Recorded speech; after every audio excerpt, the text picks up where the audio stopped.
Hey, partner. What do you think you're doing in my saloon? I don't remember inviting you, but if you're here, you might as well stick around and watch this episode with my good pal Maggie. We talk about our favorite things and just how much fun we have talking about them. Well, that's just the darndest shit I ever done seen.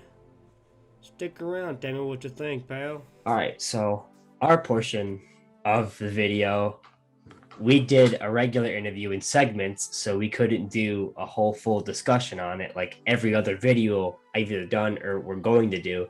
So I thought it'd be best if we could get a full on conversation out of you and me so we can show that too instead of just here's this question and this one and this one. Yeah, fair enough. So, yeah. It's more fun. Yeah. Well, this is my buddy Mike. Mike and I have been friends since seven or eight. Yeah, I would Third say grade. because it's probably around third grade, I think. Yeah. So third grade. So the conversations that we were having was about, adaptations, live action, animated, anything for like comic book characters, because that's, whether you like it or not, the biggest thing that's going on right now for when it comes to comic characters. Yes. I was having a discussion with some of the other guys. It's like, when we were kids, if you wanted to get to know a character, you probably either saw a toy in Toys R Us or like you watched it on a cartoon. And it's like now if people our age wanted the exposure to characters, you almost have to see them on like a live action TV show. I mean, it's what even is exposure at this point as far as comic book properties are concerned, considering that it's literally everything right now.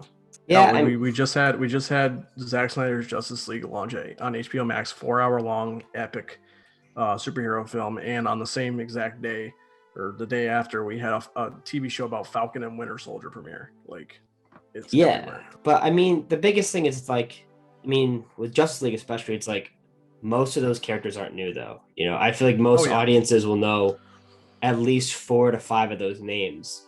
Probably not. Even Cyborg's pretty popular because of the cartoon for Teen Titans.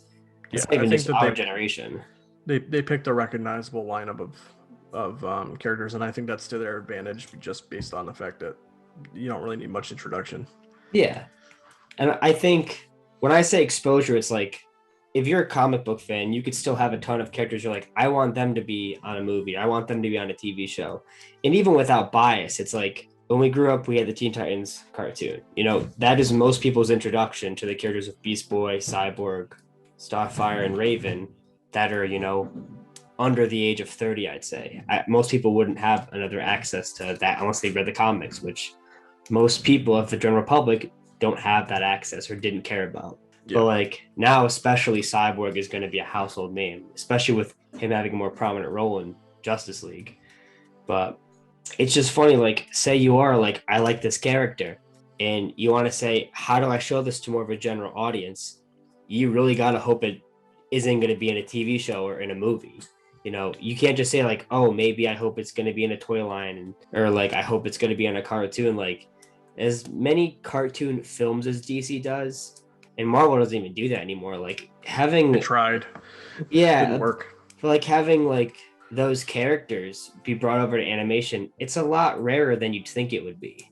Yeah. At least comparative to how it used to be. But in the past few generations, the idea of marketing to kids being, cartoons and toys, it's died. Yeah, people still watch cartoons, but it's not a marketing tool as much. Oh yeah, of course. And also, when you're seeing animated shows coming out for comic book properties, it's something that it markets itself. Something like a new Batman animated show or a new Superman related animated show or Justice League or Avengers. They've had 2 Avengers cartoons in the past 5 years or something. Spider-Man cartoons and shit like that. Like it's always a character that you're not going to get a TV show about the Red Tornado. Like, it's not going to happen because no one cares. He might show up somewhere. It's pretty ironic because that's a character that was pretty prominent on Young Justice. Yeah, but you're not going to get a show up. I agree. Him. Or Plastic Man. He had a short for a while. Yeah. For Cartoon Network. I guess you never know, but you're not going to get shows about like the Atom and all these like smaller characters. So they just market themselves. That's why they still make those cartoons. But it's not like back in the day when you'd see deep cut characters show up on shows. Yeah. I mean, even when you have them, like, even when we were younger, it's like when they made Justice League Unlimited, it was an easy way to showcase names and bring in more characters. They don't even have to have a lot of screen time, but it's like you can have a character show up for an episode and they're like, great, we can sell that toy. You get a decent idea of just even a characteristic of that character or a design that sticks in your mind. I know a lot of people that don't know much about comics, but if they're fans of the cartoons, like they know the design of Vigilante in the cartoon for Justice League Unlimited, and it's like, oh, cool, I remember having that toy or whatever, because it's like the Western. It's like, yeah, it makes sense. I remember back when I watched the first Justice League cartoon. I had a DVD where it came with a couple of episodes, and one of them was the episode where Jon Stewart's on trial. Yeah. Brightest Day, I think it is, or do they call it Blackest Night? I think it's just called Brightest Day. That's where I first learned about like the Manhunters, and basically a lot of stuff about Green Lantern that I know. And also that was doubled up. Like in that episode was the first time I ever saw Deadshot as a character. That's a great introduction too. Yeah, because he's great. And pretty on point as far as characteristics concerned. So that's a thing. That's a kind of fun thing about those shows, is that there's characters in the shows I probably for a while would not have known about until I watched that show. I think Young Justice does a pretty good job of bringing those characters over, or at least bringing characters that are not as popular over, but giving some screen time to. But that show, like, we had the third season come out, but even then, it was canceled because they didn't market it very properly. Like, it was marketed as a Saturday morning cartoon, but most of the audience that you could see was 11 to 17-year-olds, and nobody's gonna be that age and be like, oh, dude, I gotta wake up Saturday morning for Young Justice. I don't care. Like, I remember I tried it and I missed every single time, and it's like, high school. Like, yeah, it was a weird show to have at that time slot. Yeah, it didn't work out, and even now it's like the third season service. Yeah, but even with the streaming service, it's like you don't get as much exposure to other characters as when you do. It's nothing really all that special, and it's not the same amount. Like, even for Justice League Unlimited, if you had 5 seconds of screen time for a character, they still have the toy line. You know what I mean? Like, yeah, you can go out and buy the toy, and if you're a kid, you're like, I'll just make up my idea of what I think this character does, or how I think he is. And that's enough for a kid to get him going. Imagination is powerful. And we don't really have that usefulness unless they're going to be in like, oh, I'm going to bring this character over into this show or whatever. But depending on how you feel about certain properties, and if you're fond of that character, that could be a good or bad thing. When you and I were in high school, when Arrow started, we were excited, like, I can't wait for this character to get brought over. This is so cool. I remember, because I'm a big Nightwing guy, it's like they mentioned Bloodhaven like the first or second season a lot. And I'm like, oh, they might bring him in. And then they go to Bloodhaven like in the first season, I think. They actually show up in Bloodhaven. Yeah, and as it goes on and on and on, and you get deeper in, you're like, I think I would cry. Hope they don't. If they showed him, I think it would really upset me. Like, I might have to book a therapy session. And it's like, you get these adaptations, and like, if you're really fond of the character, you really have to get good at disassociating. And otherwise, with a lot of these adaptations, you're just not gonna enjoy yourself at all. Yeah. And at the end of the day, that's really what's most important. Is entertaining, is being entertaining and stuff. And there was definitely a portion of time, because I knew Arrow was gonna come up. There's definitely a portion of time where there was a lot of anger I held towards that show and that universe. Like at the beginning, like you and I talked about this all the time, I wouldn't even be the comic fan I am without Arrow. So I have a very, very limited scope of respect for the show, because I would have never started reading Green Arrow without it. Yeah. Everyone has to get a start somewhere, no matter what it is. Yeah, and same with the Flash and stuff. But hell, I was really excited when they said they were gonna put in Superman, and then he was not good, and they had to create his own show to fix him. And now they actually have me watching a CW show again. So they're good enough, I guess. Yeah, and like, I wouldn't say that like anybody who likes these shows is like has a lesser opinion or whatever, because it's like, No. it's no surprise I do not like a majority, if not nearly every single one of these shows, but they usually have a strong start that gets you excited, and then you get into it, and then you get let down because it just doesn't follow through. And they have an outdated format of television. Nobody does Monster of the Week anymore. It's not 2003. Like, even Smallville tried to progress past that at some point. Sure, it was like 7 or 8 seasons, but you Yeah. get sick of it at the end of the day. And then you get a new TV show, and it's like Monster of the Week, Monster of the Week, and it's like, I'm sorry, I'm a full-grown adult in the year 2021, and you're giving me a Monster of the Week? Nobody else does television like that. The closest thing you get is those cop format shows where it's the same single episode every day, but there's a reason you can do that. Those shows can be rinse and repeat because you don't need a through line. But if you're doing a show and you're developing it for a season, there needs to be a point A and a point B. You have to have a finish. And that's the problem with the shows. It's like, you and I both know, when they structure the episodes and film them, they do it like 4 to 5 episodes at a time. They don't Yeah. have everything set in stone, like, oh, we're all good. And you can tell. That's why characters will go through arcs in 4 to 5 episodes, and then they won't. And I'm sure a majority of that comes down to the fact that they don't have writers that are talking to each other and being like, hey, this is what's going to happen here, and then we're going to do that here. It's more like, all right, I have fun. I'm passing the torch off to you. Oh, nah, you don't have to read it. No, it's cool. Have fun. Yeah, it's your turn. Well, it often feels like, because like I don't know what goes on in those writers' rooms. I know they usually, most shows have them, but it's funny watching the shows because it's like, I bet you they probably know where they're gonna start the season and how they're gonna end the season, and there's like 1 or 2 plot lines in the middle of it, and then they say, okay, well, that's 4 or 5 episodes of television, so you guys make up the rest of the 22 episode season. Yeah. And that's why you get episodes that are inconsequential. Yeah. And ones that you'd think, some shows use Monster of the Week show episodes to at least progress characters forward, but oftentimes in these shows it feels like they use these Monster of the Week episodes to fill time, and that's about it. So the season should be probably 10 episodes at most, and they're like, well, we want to have syndication, and we want to elongate the ad revenue we're going to get from each episode, so we're going to make 22 of them, and we're just going to create bullshit stories each couple episodes. Yeah.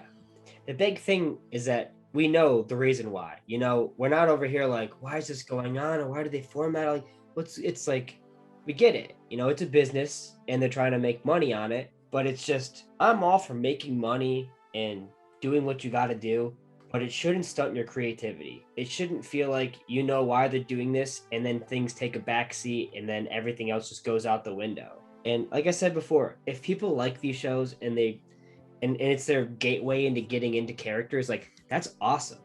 Especially with, like, we're getting more of these type of television shows than ever, and they're not all like the CW where you're getting 22 episodes. Some of them are shorter season through lines where there's not a whole lot of filler, and the filler that is there is important. Like, you get shows like the DCU shows. Yeah, like you get shows like Doom Patrol, you get shows like the Netflix shows for Marvel, you get like Daredevil, Punisher, Iron Fist. You get a whole bunch of different variety with these things, and it's like, it's nice. It's nice to feel like you're getting possibilities, and some of these shows are taking chances, but at the same time, how often do you feel like you're getting let down? Not just based on the character you like, but just like the quality of what they're giving you. Like, you feel like, because first and foremost, when it comes down to things, you're a filmmaker, or like you're a movie fan or a fan of cinema before comics. And when it comes to comic properties, I don't give a fuck about the characters as long as I'm watching something exciting to an extent. Like, I hate Titans. I hate their interpretation of Dick Grayson.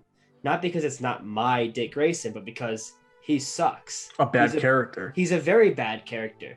And like, the things he does are ridiculous based on any human being or just any superhero human being. He is not someone who you should follow because he will lead you in the wrong direction. So that's why I can't stand that character. But if he was different from my character, but still an entertaining character to watch, I could get invested. I could have fun. I could say, I don't I don't love what they do with the character, but I like the show. I like the first season of Arrow, and it's been a long time since we've watched it, especially Oh, it me. hasn't. It actually hasn't been that long since I watched it, honestly. Well, it's been like you stopped at season 6, didn't you, or 7? I literally think I have the finale of season 6 left, and I just don't care to finish it. I tell you, that's what I was like with The Boys, because I was just don't give so a shit. annoyed with it. But well, it's like I hesitate to say that Arrow season 6 is great, but it's not bad. It's just that it's one of those shows where like I just feel like every season I'm gonna get interested, and they're gonna do something I'm gonna hate, or just be let down. Yeah, it's just whiplash. It's just constantly going back and forth between having fun and then not having fun, having fun and then not having fun. When they bring in characters from the comics and then do a really bad job with them. Well, that's the thing. It's like I'll definitely say some Marvel films are worse than Batman versus Superman, but I'll always dislike BVS more because it was disappointing. It's not a worse film, but like I could walk out of a Marvel, like I walked out of Age of Ultron and I said, that sucked, man. Like everything about that was just disappointing. But I wasn't super excited going into it. I was like, okay, this could be cool, but there's ideas. Hawkeye's great, but I walked out saying, I don't like a whole lot of that. But with BVS, we were like, this has Batman and Superman in the title. There's no way it can't make and Wonder Woman in the trailer. Yeah, there's no way it can't make $1 billion. And it's like, oh yeah, it can. It could just be not that great of a movie. And I'll never forget, like, when we walked out of the theater, you and I looked at each other, and like it was that face you make when you're like really let down, but you want to be happy and you can't do it. It's like you're playing a game and it's your final game of like baseball, and if you win, you make the playoffs, and you just got destroyed. Like you just didn't even get close, and you look at your friends like there's always next year. That's what that movie was. That movie is the embodiment of there's always next year. Yeah, it was. I mean, I always say it online. Whenever anybody brings up most disappointing movies, and now it's a contest between that and probably The Rise of Skywalker, but I possibly might still give the edge to. See, I think Rise of Skywalker is way worse a film, but I was way more let down by BBS. Yeah, that's the thing. I detest Rise of Skywalker, and it's just a bad movie, straight up. Like I'm not the type of person to shit on new Star Wars films. You and I have talked. We both really do like Episode 7 a lot. I like literally all of the Disney Star Wars movies so far, except for that one. So yeah, and I really like Last Jedi. I think people get heated about it, but whatever. I even like Solo. Yeah, I mean it's fine. I had a good time. It's one of those movies where it is the definition of like just disposable entertainment. I don't like Rogue One that much. As a film, I don't. I think The Last Act is great. I haven't seen Rogue One in a long time. There's not a lot of movies I go to a theater and I actually fall asleep. And like I watched Rogue One, I fell asleep through at least 40 minutes. And then I was like, oh, what did I miss? And they're like, what would you see? And I list everything. And they're like, I don't think you missed anything, because they couldn't fucking remember. Like I remember because you were there when I saw it and I didn't know. Dude, the funniest thing is that was a movie I wanted to see and I fell asleep. And I compare it to like, I remember when my friends were like, "Oh, let's go see Dawn of the Planet of the Apes." I'm like, "I'm gonna go shit about no fucking monkeys." Fucking man. Apes. I don't care about no motherfucking monkeys and the stupid ass. Like, who cares? Like, it's funny. Like, I've watched a lot of the Planet of the Apes movies now, and I like a lot of them. But at the time, I was like, I don't fucking care, dude. Like, I was really tired that day, exhausted, and we go to see the movie. I fucking barely blinked. I was it's like, amazing. It's a good movie. I'm over here like, get that son of a bitch. Get Koba, fuck him up. Yeah. No, I love that. That's a good fucking movie. See, awesome. That's the thing though. It's like when you have a movie that tells a story and it tells it efficiently and has good grounded human characters with dimension. Well, not just human characters, obviously apes do. But they feel human. You know what I mean? Yeah, but like they feel like people that you could meet, even if they're fucking apes. But they. You get stuff like that, and then you look at stuff like Batman v Superman, with a movie that had a previous movie to set up a character. It's amazing how much time they spend not exploring the character of Superman, and how much he walks on screen, looks sad, and leaves 90% of the time. And I'm more so talking about because we saw the theatrical cut together in theaters, and it cuts out anything involving Superman almost. Yeah. And the Ultimate Cut doesn't put that much back in, so it's not Batman like there was that much to begin with. Guy? Question mark? It's you Batman. Don't get anything about him. Like, it's Batman, angry man, literally too angry to die. See, and that's my fine problem with a lot of sequels though for superhero films. It's like they know they set up a good character in the first films. Like people can not like Man of Steel all they want. There's a lot of great character work with Superman. Yeah. There's a lot of foundation. Like I would argue there's more foundation when he's younger as a kid learning powers than Cavill doesn't get enough to work with. He doesn't. Like no. And that's what sucks because I know everybody that thing. loves him as an actor and they're like, I want more. And everyone's like, I want more. And the biggest problem is that actor doesn't get enough in the role. So you get a great character, but not enough of the person who's supposed to embody that character. So when you get the sequel and he doesn't get any screen time, it's like, dude, what are you doing? And like, yeah, you got to have a first act that really helps set up Batman. And I'll stand by. The first act is really good. It's a great foundation for getting to learn Batman in that movie, but he's not the only person in the movie. So you just feel like everything becomes so hollow after the first act because you're like, I have no attachment right now because it's almost like the movie's telling you, vote for Batman. You should be going on Batman's side because they're giving no real reason to stick behind Superman. Well, I one of the things I always come back to actually, I believe I sent you the podcast. But a YouTube creator named Geekvolution did a 5-part breakdown of Batman v Superman. Each episode was like an hour and a half or something. It was ridiculous. But I listened to all of them while we were at work, and he pointed out a lot of things I just was not thinking about that I dislike even more about the movie. And one of the biggest things to me is the movie is called Batman v Superman. And yes, that is a play on, them fighting, obviously Batman versus Superman, but it's also V is usually used in court battles, between the two parties. And you'd think that would imply that they were going to have some kind of a philosophical debate or some kind of conversation. And the problem is that no one fucking talks in the entire movie. And that's the biggest problem with it. Literally most of the film could be halted if Superman opened his mouth when he showed up places. I couldn't agree more. I mean, it's ridiculous. My biggest argument when it comes to comics in general is that the problem is the medium is an artistic medium first and foremost. People remember splash pages and stuff like that, depending on how great the art is. Yeah. So you'll remember these fight scenes and how detailed they are and how well drawn. But you always sit there and you're like, you don't like a character because they kick someone's ass. I don't care what anyone says. You don't like Batman because he beats up villains. You like Batman because of the character, because of who he is, and because there's some way somehow you feel you can be similar to him. I'm not saying specifically Batman, but your favorite character, you feel synonymous with certain qualities, and you're like, that's why I picked him. That's why he's my favorite. Yeah. You would not like a character you don't feel you can relate to, no matter who you are. The storytelling's important. That's why all the best stories for these characters, Watchmen especially, Watchmen's not about the fight. Watchmen's not about the ending with the big squid monster. It's about how these characters relate and feel towards the society and how really there isn't a villain. People talk about how, I don't want to spoil it if you haven't seen or read Watchmen, even though it's the #1 graphic novel. If you haven't seen or read Watchmen, you shouldn't be watching this podcast. What the fuck's wrong with you? But people are like, well, Ozymandias is the villain. Technically, he's not the villain. The whole point is philosophy.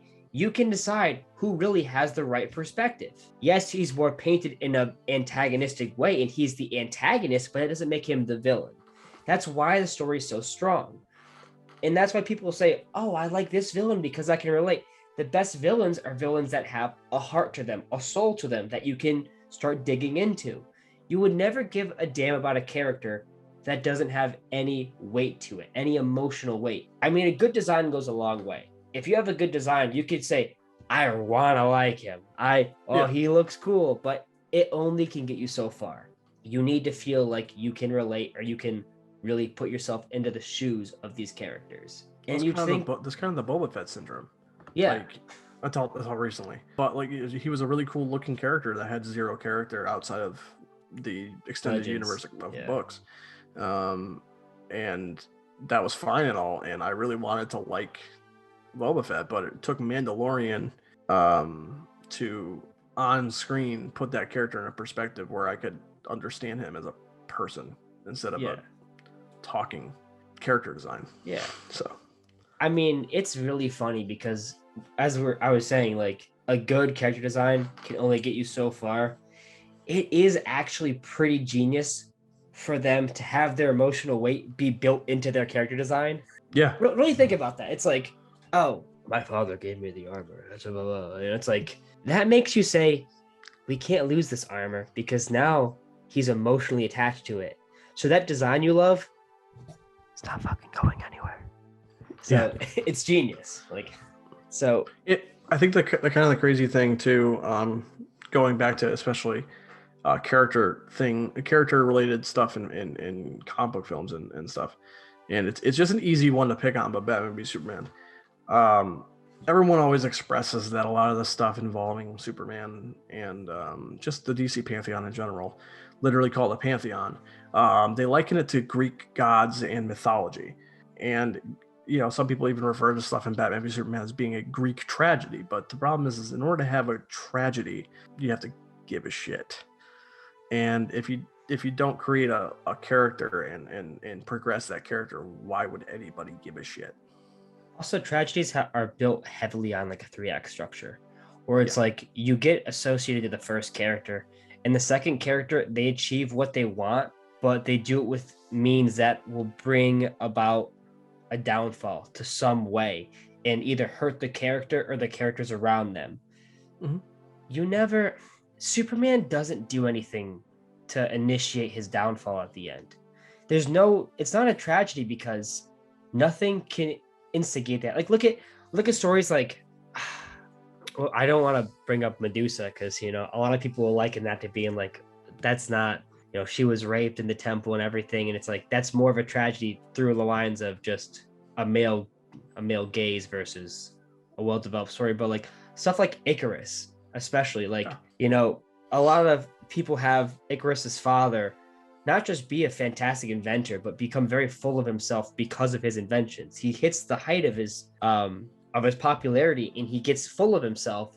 That's why when he gets imprisoned, and he is still a genius and he can find his way out, it costs him Icarus. The tragedy is that he hits his goals, he earns his fame and he gets his name out there, but it costs him his son. Like, it's not just like, Icarus's father is a great guy and he's picking up old ladies that break their legs on the street and giving them piggyback rides to their house. Like, that's not his character. A tragedy has to be built in because he also leads to his downfall, or he leads to someone's downfall that will hurt him. That's why I don't really associate that being a tragedy. The tragedy in that movie is just other people are terrible and just associate you with things that shouldn't be. You can liken a lot of the stuff in that film to being like xenophobia and racism. And that's a really great analogy because the things that happen to Superman are things he doesn't initiate. People read too into and try to place blame on him. That's fair. I'll understand that. And I can understand a lot of people of different ethnicities and different viewpoints of life getting that. And that's super fair.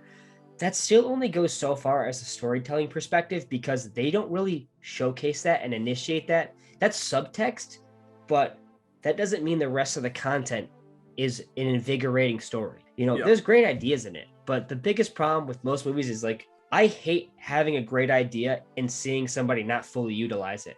Because then you leave and you're feeling like, I want more, man. And like, I wish you really showcased more. Yeah, I agree. The only part about that movie I could see people I kind of understand the context of the tragic connection that people are making with stuff like Batman's tragic fall from grace and Superman sacrificing himself at the end by flying the spear into Doomsday, which is a whole fucking Jesus allegory, which is Zack Snyder's favorite thing in the world. But the problem is that, again, there's a lot of great ideas that don't have writing behind them. And That's one of the biggest things about superhero movies in general is you need to create, especially for people who are not comic fans, you need to create a fully fleshed out character for people to latch onto. And like I said, especially if they don't have prior connections to these characters. Because, like, you know, when we saw Batman v Superman in theaters, I got choked up when Superman sacrificed his life because I like Superman, and because I've read the Death of Superman arc, and I saw where that was going, and that made me sad. And also, I love Henry Cavill in the role. But for That's people who, awesome, man. I was yeah, mad. I know you can't say the same. I was Yeah. angrier afterwards. Yeah. I was also the one who really liked Age of Ultron when I left it, and then progressively liked it less and less and less. Same with Suicide Squad. You know, for certain people, and I know other people who are like this too, they have a connection with stuff like that because they are fans of the character, fans of the comics, fans of story arcs that they're possibly, you know, touching upon. So they got choked up watching that or something like that. But for someone who doesn't understand Superman or doesn't read comics, I feel like that sequence just doesn't play because the writing's not there. Hollow. Yeah, it's a scene that it seems like I can see where Zack Snyder was going with it, Yeah. what he wanted to do. The problem is that he just didn't. He didn't If have the script for it. if there was a movie in between Man of Steel and BVS and some more scenes with Superman, maybe that death would land a lot better. But Yeah, as the way it plays out, it just feels like super rushed and just like I said before, I hate to be a broken record, but it just feels hollow. And you can also write his way out of that death so many times. There's so many different ways you could write your way out of that death. a lot of people think I'm very critical about like the way I look at comic book films, especially because a lot of people will walk into like a Marvel movie or just some like of the DC films being like, you know, just have fun, man. Like these, it's just fun and like you get to see some cool characters on screen. It's like I love that. I'm not mad about it, but my biggest problem is it's like a lot of people say that like, especially like Scorsese says, like these feel like theme park rides. They don't feel like films. They don't feel like cinema. And I love comic book characters. I love them so much. I love them to death. It's my favorite thing in the world. But these characters are theme park rides because they're not developed. And the reason I get so upset about these things is because you know, if you had a good writer and a good team working on it, these characters could feel like people and they could feel real. So when these sacrifices do happen or when something does go down, you can have weight to it. Like, I want to walk out of a theater and feel upset because something happened because it matters to me. And the biggest problem is whenever these things happen in films, like, I don't feel weight. I mean, there's a lot of people really can liken that to like, look at Tony Stark in Endgame versus Billy Batson in Shazam. Endgame, there's so many things that tell you that you should be upset when Tony Stark dies, but if you really think about that character, he doesn't earn that sacrifice with all the other things he's done in those films.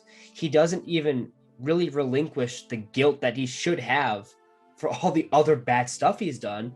And I know most people, me especially, when he dies, I'm not thinking, ah, man, I'm gonna miss Iron Man. You think I feel bad for his daughter. That's what it comes down to. And it's like, because you do, you like the daughter, you feel bad for her because she's losing her dad, but you don't feel bad that you're losing Tony. But look at Billy Batson when he meets his mom. You don't know that character. You just meet Billy Batson the first time in this film. There's no prior exchanges or any build up about, oh, this is Shazam. But so many people can really put themselves in their situation when he goes up to his mom being like, I looked forever for you, and it all comes down to, I didn't want you to find me. That whole feeling of searching and reaching out and then getting isolation is so synonymous with how a lot of people feel in their lives, where you just sit there like, wow, that hurt a lot more than I thought it would, versus, oh, I hope his daughter's okay. Yeah, I mean, I'll say I definitely did. I connected with the death of Iron Man in a pretty strong way. I really that hit for me personally. But I will say that still kind of playing to your point though is the most heartbreaking moment in the aftermath of Tony's death. It's not seeing all the people gathered at his funeral. It's not the I love you 3000 that everyone loves so much. It is the scene where Happy sits down with her and tells her that he's going to buy her all the cheeseburgers that she wants because he's going to be there for her because her father's not. That is the moment that hits me the most. And again, that plays to the fact that I don't want a kid to not have a dad, which it really sucks. But even then, though, like, I think you and I have talked about this before. It's just, as much as I did feel emotion with Tony's death, I feel like it's more because I've been invested in this universe for 10 years and I've been watching it for 10 years. And, that's literally there wouldn't be a universe without him than anything else, especially considering that most of the potential character development that he has, and this is a problem with the MCU in general, is that most of his character development that happens for Endgame to get him to the point where I believe the sacrifice happens off screen. It's him reconciling things that we don't see. It's him like him making up with Cap after Civil War, which is this earth-shattering moment that when people at the theaters are like, "Oh my God, they're not friends anymore! Holy crap!" And he comes back from space and he's angry still. He's all emaciated because he hasn't eaten and all this shit, and he's still mad. And then they just cut to 5 years later and they're friends again. It's just like, well, then what was the point? What was the point of any of this? Yeah. That's the biggest problem with that universe is that character. There's so much. Same thing with Hulk. From the beginning of Hulk's arc, from Incredible Hulk to Endgame, the whole thing was him warring with the Hulk and trying to reconcile things with the Hulk and figure out how to coexist or get rid of the Hulk. And that happens off screen too. And he just embraces the Hulk and becomes Professor Hulk for no reason whatsoever. It's just like that. That's one of the biggest issues I have. It's the same thing with like Bucky. Bucky off screen. Don't even. I know, Yeah. but between Winter Soldier and Civil War, he's just good now, I guess. Except for he can still be mind controlled. But that's the thing. We have a show called WandaVision about the love between Wanda and Vision. You do not see any of that on screen. I don't care if they kiss in Infinity War and they're a couple. You don't see them become a couple. They share one scene in Civil War, and I don't even remember if they share any scenes in Age of Ultron, but they do. I'll give them credit for one thing. Okay. There's one shot in the movie where remember when she's in the bus and it's blowing apart and Vision flies in and saves her? Okay. He picks her up and they look in each other's eyes lovingly like they're starting this relationship. That's it. Okay.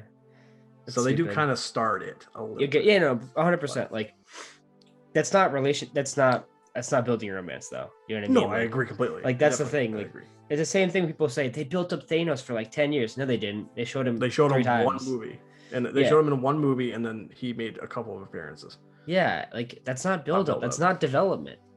Everything that happens in these films happens off screen, and any writer can tell you if you have to show things off screen, you're a bad writer. Even the thing with like Tony's daughter, he has a daughter in Endgame that you learn of in that film because it happens off screen. Yeah. Everything you're getting is off screen, and it just takes away all the emotional weight. And the thing I hate about the Marvel films is that you're being treated like you're a moron. Like they don't treat you like you're an adult. They don't. And here's the thing. I know Disney's animated programs wouldn't do that. Their animated features that are 70 to 90 minutes treat you with more respect when it comes to storytelling than their live action 2.5, 3 hour films. How is that possible? A lot of people try to liken the MCU and by correlation anything that tries to emulate the MCU, so they would also roll any other cinematic universe into this. But they treat it like it's a serialized narrative, like a comic book. But the problem is that the benefit for comic books is they come out monthly and they're consistently churning out character and action and new scenarios. Whereas some of these characters we see 3 times and then if they just show up in another movie. So it's not like we got like, it was 10 years from Iron Man to almost 10 years from Iron Man to Endgame. It's not like we got 10 Iron Man movies. Yeah. We got 3 Iron Man movies and then he appeared in Age of Ultron and in Civil War and in Spider-Man Homecoming and then Infinity War and Endgame. And he's a part of a large ensemble cast in most of those movies. So he's not getting the meaningful character development, except for you can say what you want about most of those, but Civil War, he does get some character development because it's mostly a him versus Cap, and there's a bit more spread out through that movie because there's less characters. or than even say having a Infinity mentor War role in in Homecoming. Spider-Man. Yeah, Like that's that some of the does best add stuff weight with to him. him. Yeah. Yeah, some of the best stuff with him since Iron Man Now, 1. now So just thinking about it, because it's really funny in retrospect how there's everybody from like the Avengers nearly is at, the funeral, or like mhm, when he does flip, everyone looks so emotionally distraught. mhm. Do you know how funny it is that some people don't know who he is in that scene? Like some of those people have no idea. They come from space, man. So I was thinking about it because how I told you I've been watching like a few of the Power Ranger series. Mhm. I watched Lost Galaxy, and like how the Magnet Offender is like the older brother character or whatever. For like the Red Ranger's older brother becomes Magnet Offender. Okay, his name's Mike. Okay, and he originally pulls out like the Quasar Saber. I sound like such a fucking idiot, but he originally gets like the Red Ranger Morpher sword thing, and he in the like second episode he sacrifices himself, and all the characters like, no, Mike, and the Green Ranger is like, Mike. He's never fucking talked to him before. He doesn't know his name. How did he only knows his name is Mike because everyone screamed to Mike? Do you know how funny that is? And Dude, that's really that's like if I went to like a random street and I saw someone get fucking like in a hit and run and die, and in the fucking background, someone's like, "Oh my god, Jamie!" And then I just go, "Jamie!" Like it doesn't make fucking sense. yeah, no, I That's mean, how that's almost how some of that scene plays out. Because like if you think about it, you're like, man, why the fuck do you care? You don't know Tony Stark. Like, hell, I mean, there's a decent chunk of the people like the Guardians are there, and I like would say the they Guardians he specifically, knows the but they do Guardians. interact, Yeah, in they Infinity know War. each other, but they barely know each other. Yeah. Like they've barely known each other for longer than I swear to God, it feels like it's almost a couple hours. Do It you know doesn't feel how like it's funny even it'd be longer though than a day. if when he So like he goes, I'm Iron Man, boop, and he turns this. What if it had like an up close shot of Chris Pratt? He goes, fuck him. Like how funny that'd be. it's worth it. Like That would fix the whole scene. it kind of be a little in character too. Just like, fuck him. That should be funny. Like He's a dick, anyways. I'm the leader. Yeah, no. Uh, that's kind of the thing, though. It's just like that. There's a lot of things that happen in the MCU that just happen because they're fan servicey, and some of that's fine. Yeah, 100%. Bro, like it doesn't make fucking sense that Cap knows how to bring down lightning with Mjolnir in the finale of Endgame, but it's fucking cool. No, that makes total sense. It doesn't make any fucking sense. But the whole him lifting Mjolnir and fighting with Mjolnir, I can get past that. That's fine. They already set that up in Age of Ultron. But it's just him. I was fine with all that, and all of a sudden he brought down lightning on Thanos. I'm like, that makes absolutely no sense. But it is the coolest thing I saw in this entire fucking movie so far. So I didn't care. It does. But I think technically too, like if you even want to be like critical about like bringing lightning down, if you took the lightning away, it doesn't make the scene that much. It doesn't make it worse either. no, So it's like, just cool. it's just cool. But that's the whole thing with the MCU, though, is that like some of the things just happen because they're cool. Or they look cool, or they seem like something that would be exciting, rather than something that makes sense logically or narratively. That's why it's so hard to get excited. Like, it's not lost on me for Infinity War when they do the snap. The first person you see go is Bucky. To my disdain, but the first one is Bucky, and the last thing he says is Steve. Like, that should be destructive for Cap. The last thing his best friend says to him is his name before he dies. And they literally... I mean, it kind of is, because like he falls to his knees and all that stuff. It's destructive for him, but it's not destructive for us. Yeah. And not just that, but like, 'cause that ending, regardless of like, everyone's going to come back, like it's an impactful ending. Infinity War has a strong end. Oh, it works. But the problem is, when they all come back, he shares one scene with Bucky. It's at the very end. They don't even talk, really. He just says like, how can I be stupid if you take all the stupid with you? And it's like, that's your goodbye? That is so terrible. Like, And it's also made worse by the fact that you can tell he knew what Cap was going to do. yeah. And it's like, that's how you're going to say goodbye to your friend of how many years? 100 years? I know if my friend, like, especially like the person who stuck through you with everybody in the world wouldn't, literally sacrificed his adopted family and yeah, their really connection to sacrifices protect his you. freedom. You know what Yeah, I for mean? you. He goes on Captain a run for America. you. Captain America Yeah. sacrifices his freedom. And the last thing is like, you stupid.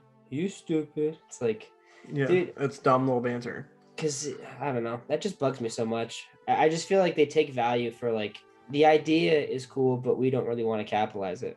Have you watched the episode of Falcon Winter Soldier yet? Yeah, Oh, yeah. I really liked it. I think it definitely exists. Yeah, Uh, I'm not gonna lie. No, it's I really good. I really appreciated that The it's stuff with something that's Falcon's gonna way better. I don't like. I love Winter Soldier, but it is it's. better. I'll say that there's one particular moment with Winter Soldier that really got me. I don't want to spoil anything, so we won't I get don't into either spoilers. because it's brand new. Yeah. Although by the time this goes up, it may be old So news, but I think what you're talking about, but I have a problem with the scene because of the way narratively it's structured. I think it adds some problems to it. The thing is, like, the best thing about these shows, WandaVision especially, and Falcon Winter Soldier, is you have A-class talent actors, and they're finally getting to showcase their chops. Like, Anthony Mackie has been lucky and has gotten a good amount of screen time in these films, and he shines. Bucky hasn't. Bucky hasn't had any time since the first film. I would say that Falcon gets a decent amount of screen time. I wouldn't say he gets any development really though. No, I guess he just has a good charisma factor to him, where you feel like he's an entertaining character you can latch onto. It's not that Bucky's not charismatic, but his character's not built like that. He's not charismatic, but that's by design though. So charisma is about two things. Charisma is about, having people be drawn to your personality or having things that make someone latch onto you. And I think a lot of people can latch on to Bucky because of just feeling like you're going through things that aren't your fault. Or out of your feeling like things just piling on. So I know a lot of people like Bucky because of that. There's a certain sense of charisma. It's just not the innate thing you think of when you hear the word charisma. But, I say especially, like, I hate Vision in the movies. He's not a character. He's a joke most of the time. I think he's good in Infinity War, but what does 5 seconds matter? But in the show, he's fantastic. In the show, I think Vision is an amazing, fun, fleshed out character. And I'm not saying Wanda isn't. Wanda's fantastic, but you even get good stuff with her in the movies from time to time. But Vision's a great standout surprise, if you ask me. I think that's kind of like one of the saving graces of the MCU, is just that they just cast talent. Yeah. Like, I can't think of a single person, like the weakest actor in the entire universe that's an important character, not some side character. It's Chris Pratt. For his role, important character. Side character is still Vin Diesel. Yeah, but even him as Groot is pretty good. So it's like, how to say I'm Groot in French. Holy fucking shit. Yeah, I mean, like, but at the same time, though, I'm just joking around, dude. He does in fact he emotes more as Groot than he emotes in any of his other movies. So he emotes more as Groot than Chris Pratt does as Star-Lord. That's not true. I know the first film, but still. But yeah, like the weakest actor in the entire universe is Chris Pratt, and Chris Pratt still delivers in all 3 of his films, or 3 of his films, because Endgame he doesn't really do anything. But in most of his appearances, he does a really good job, and he does emote more than I ever expected him to. Yeah. And so like they go after talent. It's just that they don't know how to use talent to tell stories. Yeah, and for the record, as we say, Chris Pratt is probably the worst actor of the bunch. He's still a good actor. He's still a great actor. Yeah. He's still talented. Person aside, whether you like him or not, like he has his stigmas. He has his things he sinks into that fall into Chris Pratt type characters, but he still does good with them. Like, that's not a problem. Some actors have strength to play to them. I'm not going to tell Keanu Reeves to give me a Shakespearean performance because then I get Dracula. Yeah. I agree, but it's like you can cast as much talent as you want in the world, but if you don't know how to utilize the talent effectively, then it really doesn't matter. It's just set dressing. And they got fucking. I mean, he's not a main character in it, but they got Michael Douglas in this in Ant-Man. They got Robert Redford in Winter Soldier. Like, they have amazing talent. Jude Law in Captain Marvel. Brie Larson in Captain Marvel. Like Samuel L. Jackson. he just shows up as Samuel Jackson and everything, but whatever. Well, they have A-class talent in all of these movies. It's just that they have a formula and they stick to that formula, and they very rarely stray from that formula. And when they do stray from that formula, they walk it back because they're afraid that they're going to get backlash for escaping that formula. I think it's funny some of the names we mentioned too, because it's like this comes down to a lot of toxicity when it comes to like these comic book films too, is because these are names that when they get attached to these characters, they become synonymous with the characters, and they get a lot of shit for it. Like, you and I aren't fans of the movie Captain Marvel, but you and I are huge fans of Brie Larson. Like, she's a talented actress. She's an Academy Award winning actress for a reason. Yeah, and it's like it's a fucking movie. Like, she didn't write the script. She didn't make the character. She didn't do any of it. She did her job, and regardless, some people love the movie. I know a lot of like younger women, like, they love the character, because if you're a teenage girl or a small girl and you're trying to have someone like show that you can be empowered and you watch Captain Marvel, that's fucking awesome. Like, you should have that power. You should feel like you get something that makes you get an extra push out of life, because that, you know, that makes me happy. I just think the way some of these people just associate these things together, like Chris Pratt isn't Star-Lord, you know, Brie Larson isn't Captain Marvel. Fucking Robert Downey Jr. isn't Iron Man. Regardless of how much you love or hate these characters, like they aren't the same thing. I know a lot of morons, specifically with Captain Marvel, is like a lot of morons come out of the woodwork explaining how they don't like Brie Larson or whatever. Brie Larson is far from the worst part about Captain Marvel, and again, she's just an actress. You know, the movie doesn't feel like it's directed by human beings, and it feels like it was written by a robot. It doesn't have a character arc for their main character. Going after Brie Larson is stupid, considering she is but a piece of the jumbled puzzle that is Captain Marvel. I just think it's dumb when people like to associate the actor or the actress with the work in general. Like, this is synonymous with why it's not good or why it is good. It's like, there's a million 80s action films that Sylvester Stallone and Schwarzenegger are in. People are probably like, yeah, dude, I love him. I love this movie. And they'll probably tell you, that movie fucking sucks. It's stupid. There's nothing to it. They're smart guys. You know, they understand characters. Stallone's an incredible actor. Yeah, and they do stupid dog shit films that they don't think are that great. Stop or My Mom Will Shoot. Yeah, and it's like, people are like, oh, but I love them, because they'll probably tell you the movie's fucking stupid, man. Shut up. Yeah, it's dope, but I had fun. They're actors, man. To me, it's like the biggest thing for stuff like that would be, it's dumb, but I had fun. And it's like, well, yeah, isn't that what Marvel movies are for a lot of people? Yeah. 100%. Some of it's dumb, but I had a good time, so that's what matters. So why is Captain Marvel bad? Because it's stupid. Yeah, it's stupid. But yeah. Okay. And like, there's nothing wrong with having dumb fun when you're watching a popcorn flick. It's what blockbusters are. I know when I said my comment earlier, like, why are you so critical about it? It's like, because when people say, like, you know, most comic book films aren't cinema, I agree, and that sucks. I want them to be higher cinema because they can be. That being said, what we're getting is fine. I want more, though. I want better films. But that being said, that doesn't mean the stuff we're getting is terrible. Like, it's just fun. There's nothing wrong with fun. I think one of the big things is that I can sit here and desire for films in this genre to aspire to be a bit better, while also enjoying having a fun popcorn fest kind of an action movie. 100%. You know, like, I love, you know, like, you could argue my second favorite comic book film of all time is Superman the movie. It's a pretty light, fluffy movie. Yeah, I was watching that actually this week. But it also understands its character, though, and tells a good story. So that alone puts it in a bar above a lot of other ones.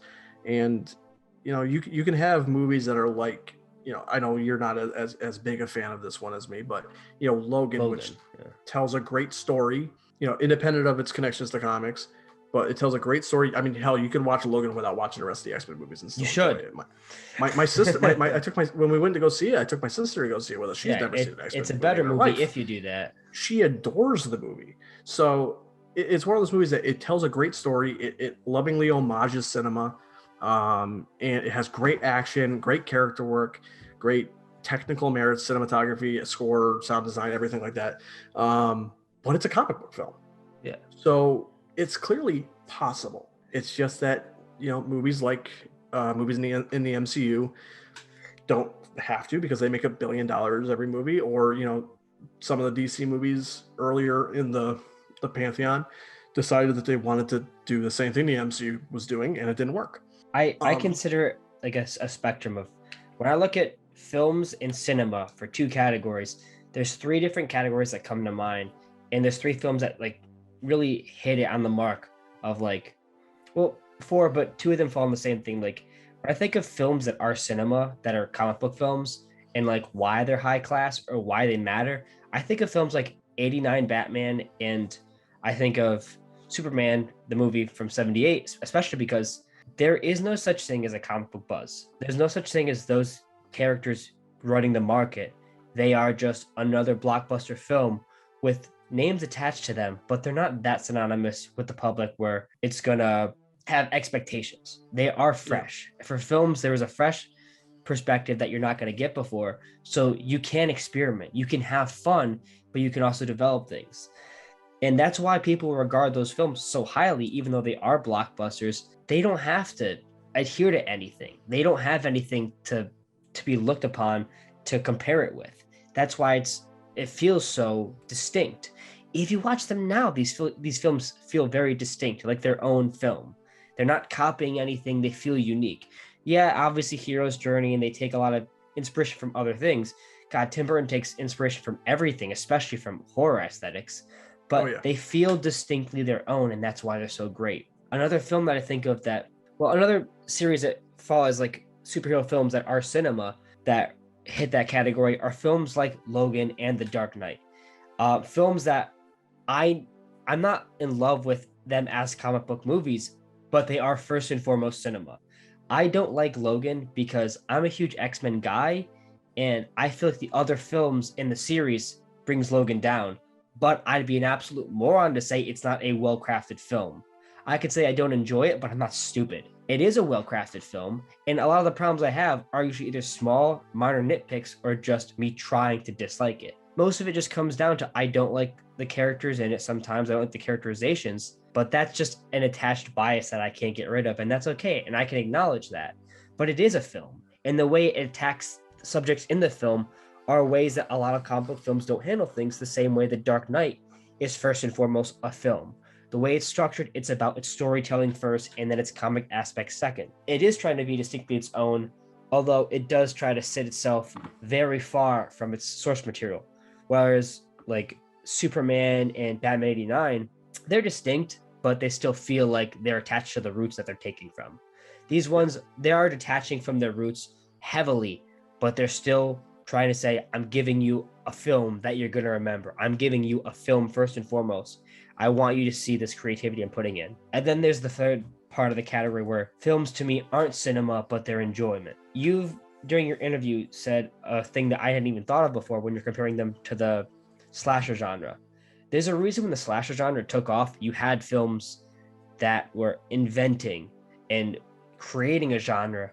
Psycho created it, but there wasn't a slasher Chris until films like Black Christmas and Halloween, where it's like Massacre and exactly Texas Chainsaw, great example. It's like these films are doing new things that make the killer feel like they're at home with the way they're doing films, and then people are like, I want to rip on that. This is a trend. I want to pick up on it. That's why Halloween is distinct, because it isn't a trend when it comes out. It's unique. Texas Chainsaw is unique. It's not picking up on a trend. It's creating the trend. It's showing you what can be scary about people. And that's why certain films early on, like in the MCU, like the first wave, feel like they're Texas Chainsaw, versus then you have shit later on where it feels like, all right, Avengers feels like Sleepaway Camp, where it's like it's trying to hit on all these things that are synonymous with the genre while also trying to have fun, but you can't take it too serious because at this point it's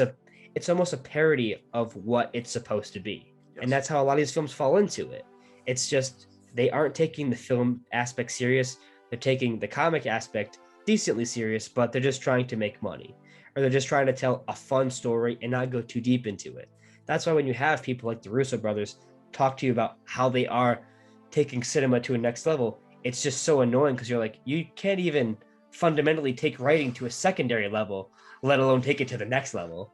Then they Like, released Cherry. But I mean, like the slasher whole analogy is very apt, just because, yeah, like the MCU is like you said, the Halloweens, the Texas Chainsaws, Black Christmases of the that early era of the boom of superhero films.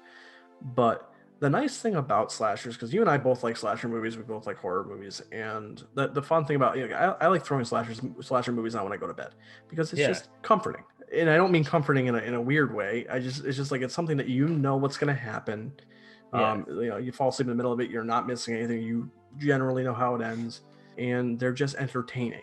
There was a period of time where that worked for comic book movies. I would say it'd be phase 2 of the MCU, I would say. But the problem is that when you lean too much into formula and you don't do enough with the property that is meaningful. So a lot of the best slasher movies are movies that have at least entertaining characters. Movies like The Burning and like the Friday the 13th. some of them, yeah. Part Nightmare 4, especially has, Nightmare. well, the main character, yeah. But like, if you're attached to those characters, you're scared, because you don't want them to die. Same thing with action films. Same thing with comic book films. If you care about these characters, they're entertaining. And formula is forgivable if you're enjoying watching these characters. But the problem is when you're starting to not do anything with those characters, starting to not do anything with those formulas, and kind of get kind of complacent with them, it starts to be easier to get people to be negative towards them, because now we're just picking it apart and noticing all the flaws because we're no longer having a good time. The honeymoon phase is over. Yeah, I think because when we're saying like, formula can only get you so far, it's like that's why slashers after a while started to die out, because it's like the formula becomes rinse and repeat. Yeah. And you'd think with comic book films it'd be the same thing, and even worse. So it's like these characters have been around for 10 years consistently.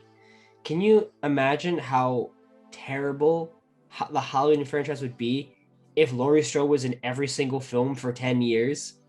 You know what I mean? Like that'd be suffocating in any other Yeah. type of film franchise. And Like, imagine having 10 films or 10 years worth of movies and feeling like characters just stop progressing or regressing. after their trilogy ends. They don't Yeah. progress further, or at least they don't progress further on screen. So we're just told about their progression, which is one of the worst sins in writing, in my opinion. I just hate it when people do that.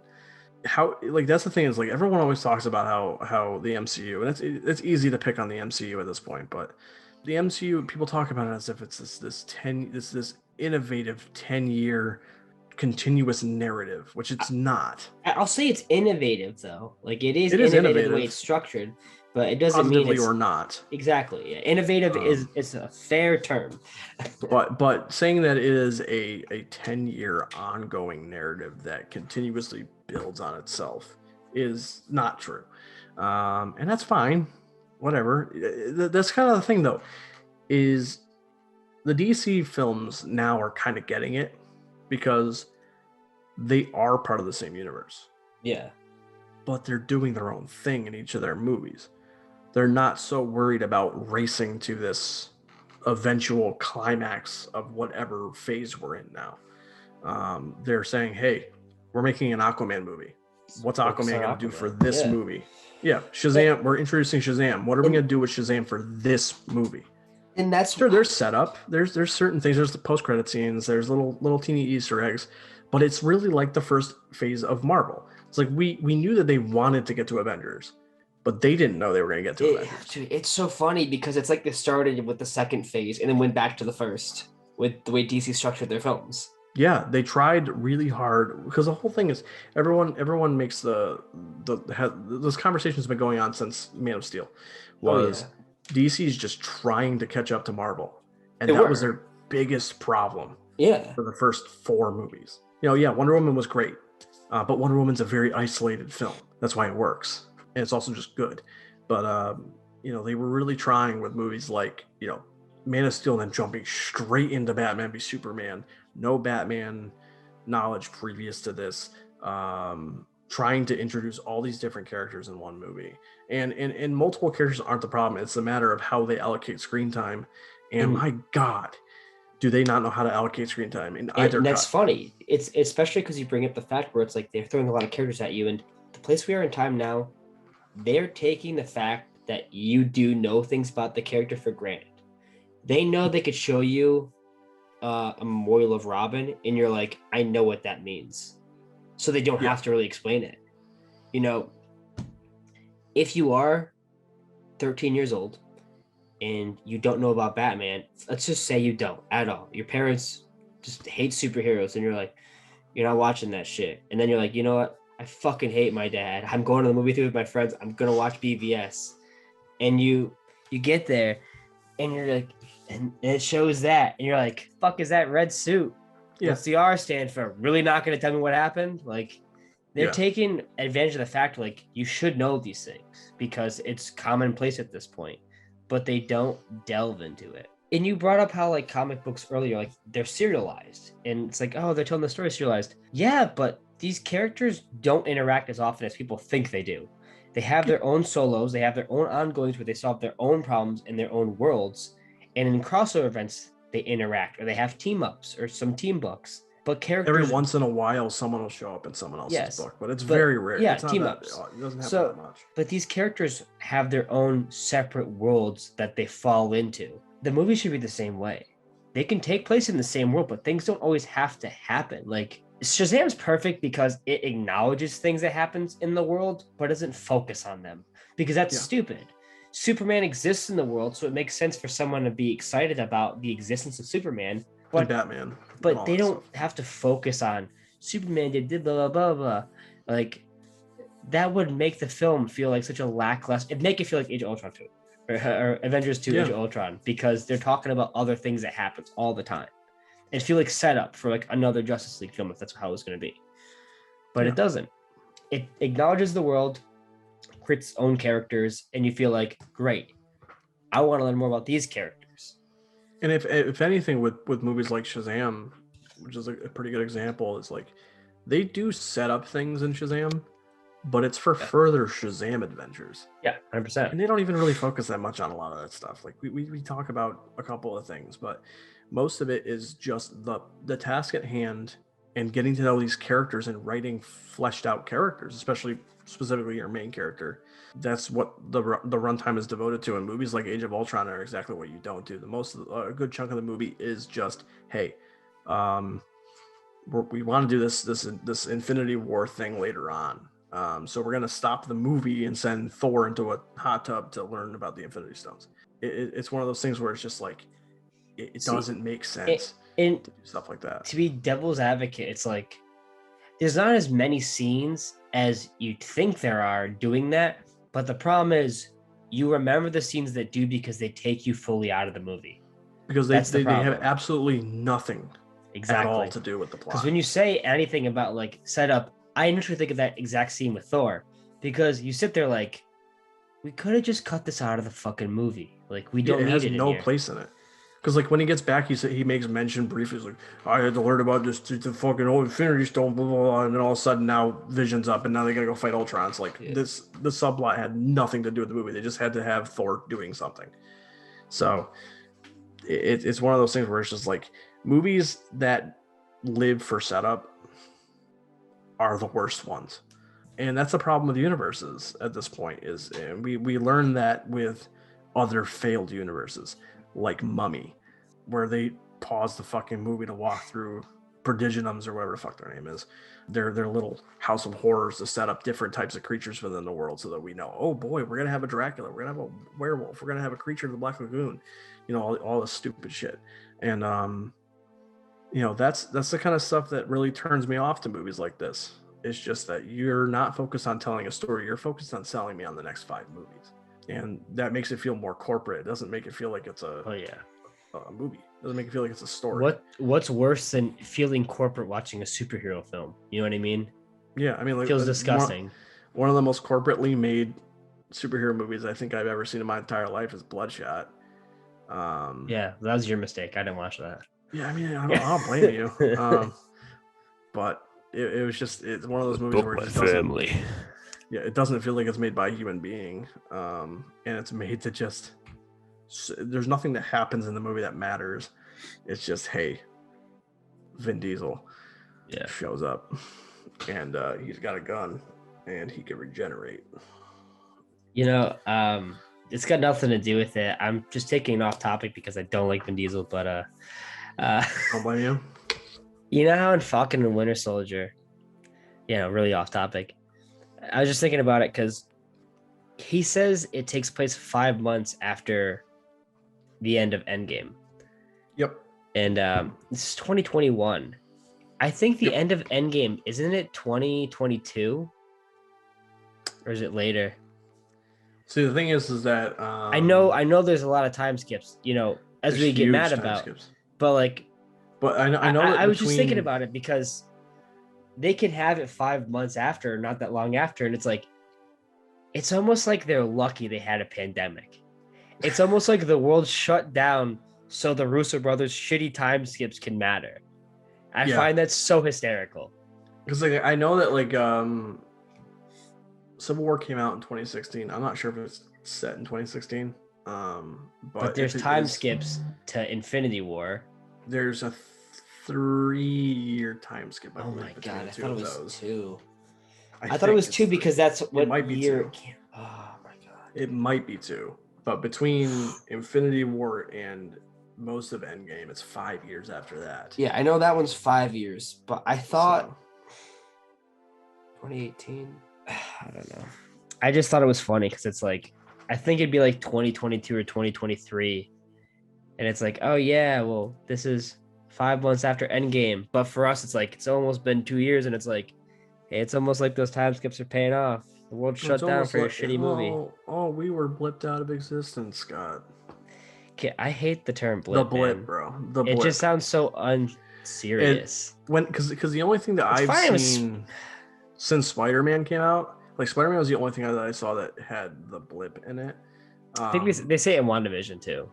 I only saw. I know you haven't gotten far enough, but like when they say the blip in that, and then I go watch Falcon Winter Soldier, and then I think Anthony Mackie says the blip. I'm like, coming out of his mouth, it just sounds so fucking stupid. See, that's the thing. It sounds dumb, and like with the Spider-Man films, I can get it. Well, the Spider-Man films, it's set up almost like it's a rom-com, so you're like, yeah, whatever. It's supposed to be a dumb joke, but when you're like, which is a blip bad happened. idea. Which is my dog died and I can't. It's just like, dude, you just said that when the blip happened, dude. Well, first of all, the concept of them treating all those people being snapped out of existence as a joke is already a bad idea.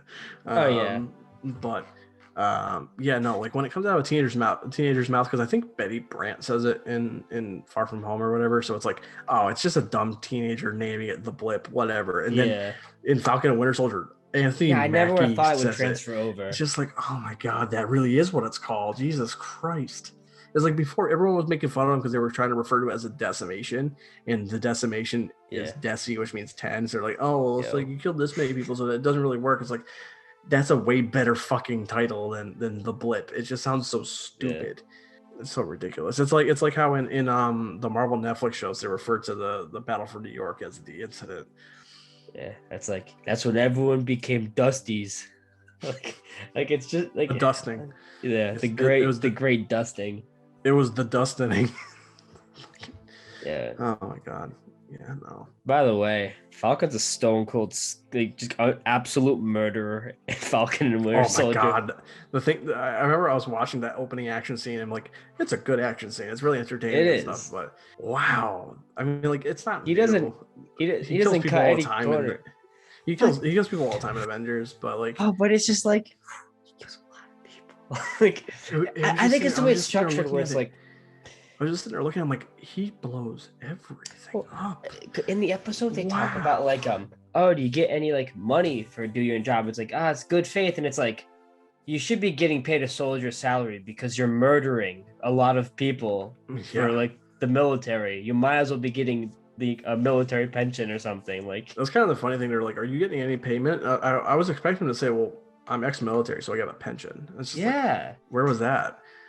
It's just the fact, it's like, good faith. It's like, there's no way. Like, I just don't believe that. Like, it doesn't make sense. I just have to assume that like most of the time it's just like he didn't need to be paid just based off the fact that it's like he just lives at the Avengers mansion and probably all of the food's paid for by Stark and all that shit. Imagine being a superhero and it's pretty much an under the table job. Like, Imagine that's being a what it is. superhero and it feeling like summer camp. Well, I think like, it's like Spider-Man in the comics, he goes and saves people, doesn't get paid. It's fine because he's not treated like he's in a military facility. You know what I mean? Like, it's Yeah. weird because they're treating He them doesn't like stone cold soldiers. murk people. Yeah, but they're treating him like soldiers, like the way they associate with the military. They have briefings and stuff like that. I'm not going to a fucking briefing for anything unless I'm getting paid for it. I don't care who's telling me to show up. It's like, yeah, we have a meeting. Cool, I'm getting paid. They established in Falcon and Winter Soldier, without really calling too much attention to it, that they have rules of engagement because now they treat superheroes like Falcon as representation of American might. Yeah. So basically, because they're doing the whole thing where like it's like you can't cross the Libyan border. Yeah. Or it'll be an international incident. It's just like, well, technically he doesn't work for you anymore. So would it be? But now I guess they're treating superheroes as if, hey, you're basically an American military person. It's just like, can y'all just give him some grub, bro? Just give him some food. Just send him home with an MRE. It's okay. Just how many films to win that point just doesn't make sense, do you think? How many film or TV shows? I bet by the end of Falcon and Winter Soldier, they invade into another country and they just don't talk about it. Oh, they've already talked. I don't know if you saw this, but they already confirmed that Madripoor is in Falcon and Winter Soldier. That Asian country. You've seen at least one or two of the trailers, right? Yeah, I think so. Maybe. I've seen the first. The one where they had the staring contest. Yeah, but like they had shots of like I thought it was gonna be like Shanghai or something. Yeah. But that's Madripoor. So they're already starting X-Men shit. I don't know if that was something that they planned out or if it was something that was like, hey, well, we own the characters now, so we just call this nondescript Asian location Madripoor. But that is the most Marvel thing that they could do, and I would believe it. I would believe it either way. But yeah, I'm so scorned from WandaVision. I'm so angry. I thought that was kind of cool. I'm not gonna lie, when I heard that, I'm like, oh, that's pretty cool that they're bringing Madripoor into it, but it's probably not gonna matter. But I mean, like the whole thing with them like having like, you can't cross this line because you're an American and you're a superhero, which means you're like the military. It's like that's something that's probably gonna last 4 movies. That's the thing. Something's gonna happen, and they're gonna have like a Civil War 2. It's really funny too, because it's like in the comics that's really important. Like in the comics, it's like, especially in DC, it's like, oh, we're gonna go to Bialia. It's like, we can't go to Bialia. It's illegal. Yeah. And it's like, we'll send an undercover group. They better stay undercover because it's fucking illegal. That's why they have in DC. That's why they have places like Argus. Yeah. They just drop Task Force X into the fucking war zone. Oh my god. Can we just talk about how even in DC's worst film, Suicide Squad, the military doesn't ruin the entire movie like it does for every Marvel property? Suicide Squad's bad, but it doesn't ruin the movie. The movie ruins the movie. The military? Like, no. Yeah. Because like, the writers ruin the movie. Yeah, 100%. Task Force X. Sorry, the sucks. Editors. Task Force X is terrible, but like, you haven't gotten far enough in WandaVision, but like, anytime the military is included, no, it's not just sword. It's just like, even with Hydra and Ross. Yeah, 100%. Like, especially that Incredible Hulk who literally just shows up to agitate the situation. It's like all the stuff with the military, and it's at this point, it's like, you just shouldn't trust the military. And yeah, it's a joke. Like, even in the real world, you shouldn't trust the military. But it's like, yeah, but like, you just really shouldn't trust the military when it comes to like the Marvel film. It's like, wow, what's so bad? They will do every single thing wrong, and there's just no reason for it. Less so the military, at least from what I've seen in the Marvel, and more so just any government agency that walks up to you. Yeah, don't trust them. They're trash. I mean, I haven't seen this. I haven't seen the stuff with Sword yet. But I mean, just with Shield, yikes, big yikes. But yeah, no, I mean, that's kind of the problem with the MCU. Actually, going back to the whole thing with the country lines and all that stuff, is that in general, if something happens that changes the status quo in the MCU, it doesn't last. No. It's really something that Or has a the rules lasting impact. change and they don't tell you. Yeah, and it's like you leave at the end of Age of Ultron, and there's the issue now where, you know, we're in a situation where not Cap, Iron Man created a fucking AI that almost wiped out the goddamn world, and like yeah, then we get to the Sokovia Accords, and that's important. But by the time Endgame's over, it seems like now that after Endgame happened, the Sokovia Accords don't seem to matter. Not that at least in Falcon and Winter Soldier it shows. And they still reference it, like when they go walk through the museum, you can see the Sokovia Accords, but it's not something that it feels like ultimately going forward is going to matter, considering that they're going to go to Madripoor and go after people and fight them in the streets and shit. So I don't think it's going to matter. It's just ultimately, That's what sucks. The whole thing with the blip, it only lasted a movie. The problem is you feel like nothing has a consequence. And like, regardless of, we don't like BVS. We think killing Superman sucks, but even in, Whedon's Justice League, like that that consequence is what follows through with the next film. They have to resurrect him. The entire film focuses on the consequence of losing Superman, so it transfers over. The problem with a lot of the whole, like, it's something that really matters in the movie is manufactured. But the world giving a shit about Superman, like literally 15 minutes before he died, they all hated him. So like, oh no, I totally agree with that. Whatever. I'm just saying the fact of losing Superman does matter. It matters when they for bring the him league. back. Yeah, and it's like they have to bring him back. That transaction from the second film makes the third one have weight to it for trying to bring him back. That's the thing I'm actually looking forward to the most about Snyder Cut when we watch it tomorrow, is hearing about like all the stuff with Batman. Not hearing all about it, but like hearing people talk generally about things and how like they actually sell you on the whole, like his desire to bring Superman back. Yeah. His desire and how he's changed since Superman died. It's like, because none of that's really there in the Whedon cut. Like, no, he just says like, I fucked up. I fucked up. I failed him in life. I ain't gonna fail him in death. It's just like, blah, blah, blah, yeah, man, like he's more human than me. Fuck this shit. Bring him back to life. Mom gang. Fuck, fuck you, Diana. You still want your boyfriend. Yeah. One of the most cringiest exchanges in that fucking movie. Yeah. Where he's like, yeah, you're just whiny, you're just being a whiny bitch because your fucking boyfriend died. Fuck you. Yeah, we don't fuck with misogynism here, okay? Yeah. We respect women. Yeah, I'm just excited to watch it so I can stop seeing something ruined every hour. Even like how much has got spoiled for you? Because I only saw like I've seen so much shit. Like I see designs of character, like Martian Manhunter's in it. Oh yeah, I know what he looks like too. Yeah, that sucks, man. But I knew that a while ago though, because Zack Snyder revealed that a long time ago. I know, but like I knew about that a while ago. I mean, maybe you didn't know that. I feel bad for you. For not knowing. Well, it doesn't matter, dude. I go to a fucking comic shop. They had the goddamn Jim Lee cover with the design of Martian Manhunter as one of the covers for Justice League. Oh, I haven't seen that. Yeah, well, fucking thanks, Jim. Yeah, it's a great cover. I remember on a stream, it might have been for DC Fandom or something, but he showed like a picture. I remember that. Like that didn't bother me too much. No, I know there's certain cameos I've seen that I wish I didn't see. I know a lot of cameos coming back, or cameos of characters showing up, and it just pissing me off. Yeah. Got a good actor for him. I'm happy for the actor. I saw that one too. It's cool, dude. I mean, the character's there. I don't know if the superhero's there, but the character's there. No, superhero's not there. I'm pretty sure. I've only seen it. I would have seen the costume if I know Snyder was saying that he really wants to make or produce a movie with that character, with that actor.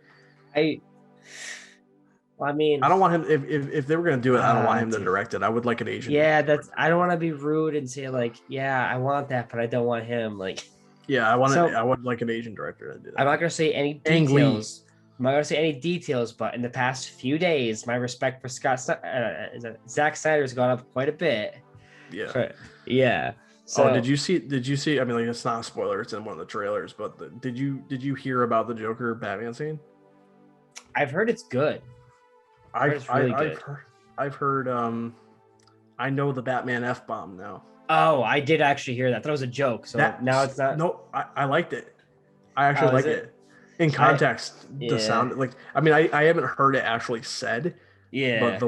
the manner in which it's, the whole, like, like, Okay. make no mistake, I will fucking kill you. Yeah Just, it feels like he's like, I remember what you did. yeah It's just like that hits me because I was afraid it was gonna be like Batman v Superman where he says, "Oh shit," it's gonna be like a pair of demons falling down. I'd be like, "Oh fuck," or something yeah. stupid like that. I would have been so angry. It's just like that's just lazy. It's just there's nothing that adds to nothing. It doesn't add emphasis to anything. Like profanity is, somebody should yell this in Rob Zombie's ear as loud as they can. But profanity is not a personality trait. No. Um, and I I'm like a profane profanity for person. comedic reasons for some things, but I don't usually like it for intense reasons. I think if you usually swear, it will almost ruin the intensity because it'll just be like, I don't take it seriously then. It almost sounds brash.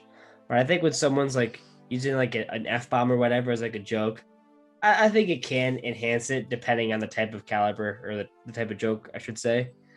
Yeah, I mean, I'm a profane person, so it's not like it bothers me to hear Yeah. profanity. It's just that, like, when you can tell when a director was just like, this is edgy. So, Yeah. when people just start swearing for no reason, it's just Well, that's why you could have a irritating. serious scene and it becomes a joke because of profanity. Everyone Yeah, shits on the Titan scene because fuck Robin goes, Batman. Yeah, fuck Batman. Everyone's like, I know it's people dumb. actually wouldn't watch the show because of that absolute trailer. And it's like, damn. I didn't want to, Yeah. but I did. I still watched it. It's funny, like, because a lot of people are like, oh, Dick wouldn't do it. I don't know, man. If you read the comics in the 90s, he pretty much says fuck Batman without saying fuck Batman in a lot of panels. But Yeah, but I think I'll also argue though that it's just the way it's this, framed. It's but stupid. I'll Yeah. also say that the saying it without saying it is why it works better, I know, but I mean, like, if it was an arguably. R-rated, if it was an M-rated medium, though, he would just say, "Hey, fuck you, Bruce." It would be Yeah, stupid. But that's what we've always talked about how restrictions can make something better a lot of the time. yeah. I mean, sometimes when you see a bunch of these superheroes go through a bunch of crazy things and they don't even say "damn," you're just like, "All right, dude, Really. I don't know why you're not saying anything." Someone steps on Listen, my leg, I'm throwing out a few words that shouldn't be heard by someone's son, but you that's know. why I say like I'll say like Oh, they don't do it they don't do it perfectly all the time, but there's a couple of moments of profanity in the MCU that actually work for me. yeah, Moments like when like you go all the dude. way, like it's a play off a dumb fucking joke, but the whole language thing in Age of Ultron, when you get to the end and Cap says "son of a bitch" and so like, man, this fucking potty mouth over here, it's like, okay, that actually works. Do you know how But funny it would be if someone broke Captain America's arm and he goes at the top of his lungs, "Gee golly," because he just doesn't swear. Yeah. I'm not gonna Or, lie, I or would pay like, for that. I would or pay for like, that. someone stabs him in the back of the cafe. Goes, "Whoopsie daisy!" Like, that'd be awesome. That's my cap. That's Superman. Yeah, Imagine that. Get stabbed with a kryptonite knife. He's like, oh dang, nabbit. Oh golly. that'd be the best, Uh, man. that'd be actually. I'm not gonna lie. I would probably screech. Oh, dude. But imagine you had Ben Affleck's freaking dark Batman voice, and like when he figures out a clue, he goes, "Gee willikers." These movies suck now because it's not in them. Stop having films be so serious. Just cast It's Christopher Reeve as Batman. Essentially, Christopher Reeves. That's tough. it's a little The tough tall now, order but to ask, man. it's a little tough now. But yeah, yikes. I don't know. I mean, we're getting off track, doing a lot of shitting on comic book films, but it's just the biggest thing. Like, It's funny you should considering how want much I more. enjoy them. Yeah, like I always talk to you about it, and like you always have a lot more excitement for them, and like I always come off as jaded, as like, it's just who cares, man? Or it's like same old shit, and it's like I sound like such a pessimist, but it's more like there are comic book films I love, even newer ones. Like I love Shazam. I like Aquaman a lot.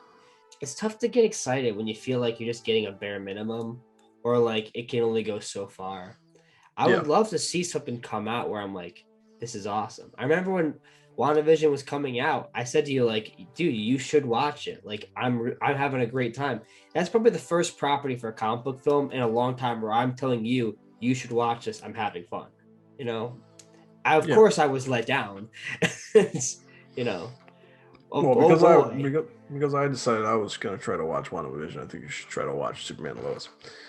I will probably try to watch it. I've heard nothing but good things. I'm not gonna lie, man. There's absolutely no reason why I just don't understand how I enjoy this show so much. I don't know how this is a CW television show. I've been reading a lot of the Rebirth Superman series though, with him being a dad to John, and watching the show with such a very dynamic will probably be so jarring to me though, because there's two sons and John isn't John at all. No, so it'll be weird, but I still want to check it out. It is interesting, but it's really fun. I think I said this on like Twitter or something, but it's like it is everything that I want in a Superman show, because you get all the Superman action stuff, but you get so much cool, sweet character moments. And I've always I went from finding the character of Superman boring to really truly adoring the character. And a lot of that's come from I saw Man of Steel and loved Man of Steel, but also you and I talking about the character, because I remember there was a time where I vehemently just did not care about the character, and we talked about it a lot. And then now it's like one of my favorite superheroes, and one of the reasons why he's one of my favorite superheroes is because, yes, the Superman stuff is really cool. Him flying around fighting aliens and all that stuff is really cool, but what really sells me on the character is the human interactions that he has with Lois, or him particularly in this show, him having to adopt what he learned from his fathers and applying it to his own sons. But instead of him being a normal human being, he also has to contend with mixing that up with being Superman. And it adds this completely different dynamic that we haven't really seen from Superman, especially obviously in live action. But you get the best of both worlds of a fun Superman show and like Smallville, kind of like some teen drama, but I think way better written than Smallville's. Yeah. Dealing with tougher themes like teen suicide and mental illness. That I think it's this weird cocktail of a show that's just like, it is everything I wanted it to be, that I didn't know I wanted it to be. It's just a really good show, and I can't believe that it's part of the Arrowverse, because it looks nothing like it, feels nothing like it. It feels like you're watching human beings, which is not the usual. I hear a lot of that too for shows like Stargirl, and yeah, Stargirl was not initially supposed to be on the CW, but I still watch Stargirl. Yeah, well, my favorite show for a comic book adaptation right now has been Doom Patrol, and like I thought, because everything we've said all goes just full round circle to it comes down to the character, and not just like, oh, it's a cool character, but because you get emotionally attached to the character because they're relatable, they feel human. You feel their faults, and that means every time when they get brought down, you feel that. And the same thing, when they hit a new high, you get that excitement. You feel like you're there with the journey. You feel part of it because you feel like you can relate to it. So whenever you have these characters feel like they're going through an emotional roller coaster, you get that too. I'm not saying Smallville is the best written show in the world. It can't be. It's on the CW. But there's scenes, and I'm not one to get teary-eyed over like a lot of like television shows or movies, but like there's so many scenes that happen in there where I'm like, oh my God, I'm about to just fucking pour. Yeah. I'm gonna look like a fountain over here. Like the episode with the dad where like Clark changes his decision. That episode's heartbreaking. Like the episode's awesome. That was one like it felt like I was watching a different show, not in a negative way, because it's not like the rest of the season was terrible or anything. It's just the tone's so radically different.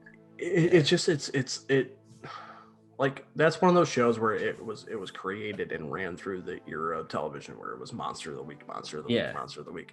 And having an episode like that, like the Monster of the Week shows, those episodes are fun. Like my favorite television show is Buffy the Vampire Slayer. Buffy the Vampire Slayer is literally the definition of Monster of the Week. And then at the last like 5 episodes, we decided to have a story. And that's fine. But having like Monster of the Week episodes are not typically like the most amazingly written things. Like they're to be self-contained episodes to entertain people while they get to the plot. and having that episode stuck in amongst all the Monster of the Week episodes, being as well written and acted as it is, especially because they're like, for a while, like Tom Welling was good in the show, but like I was never say like he's a great actor, but he was awesome in that episode, like really good. I mean, like different episode, but like the third season of Smallville is awful.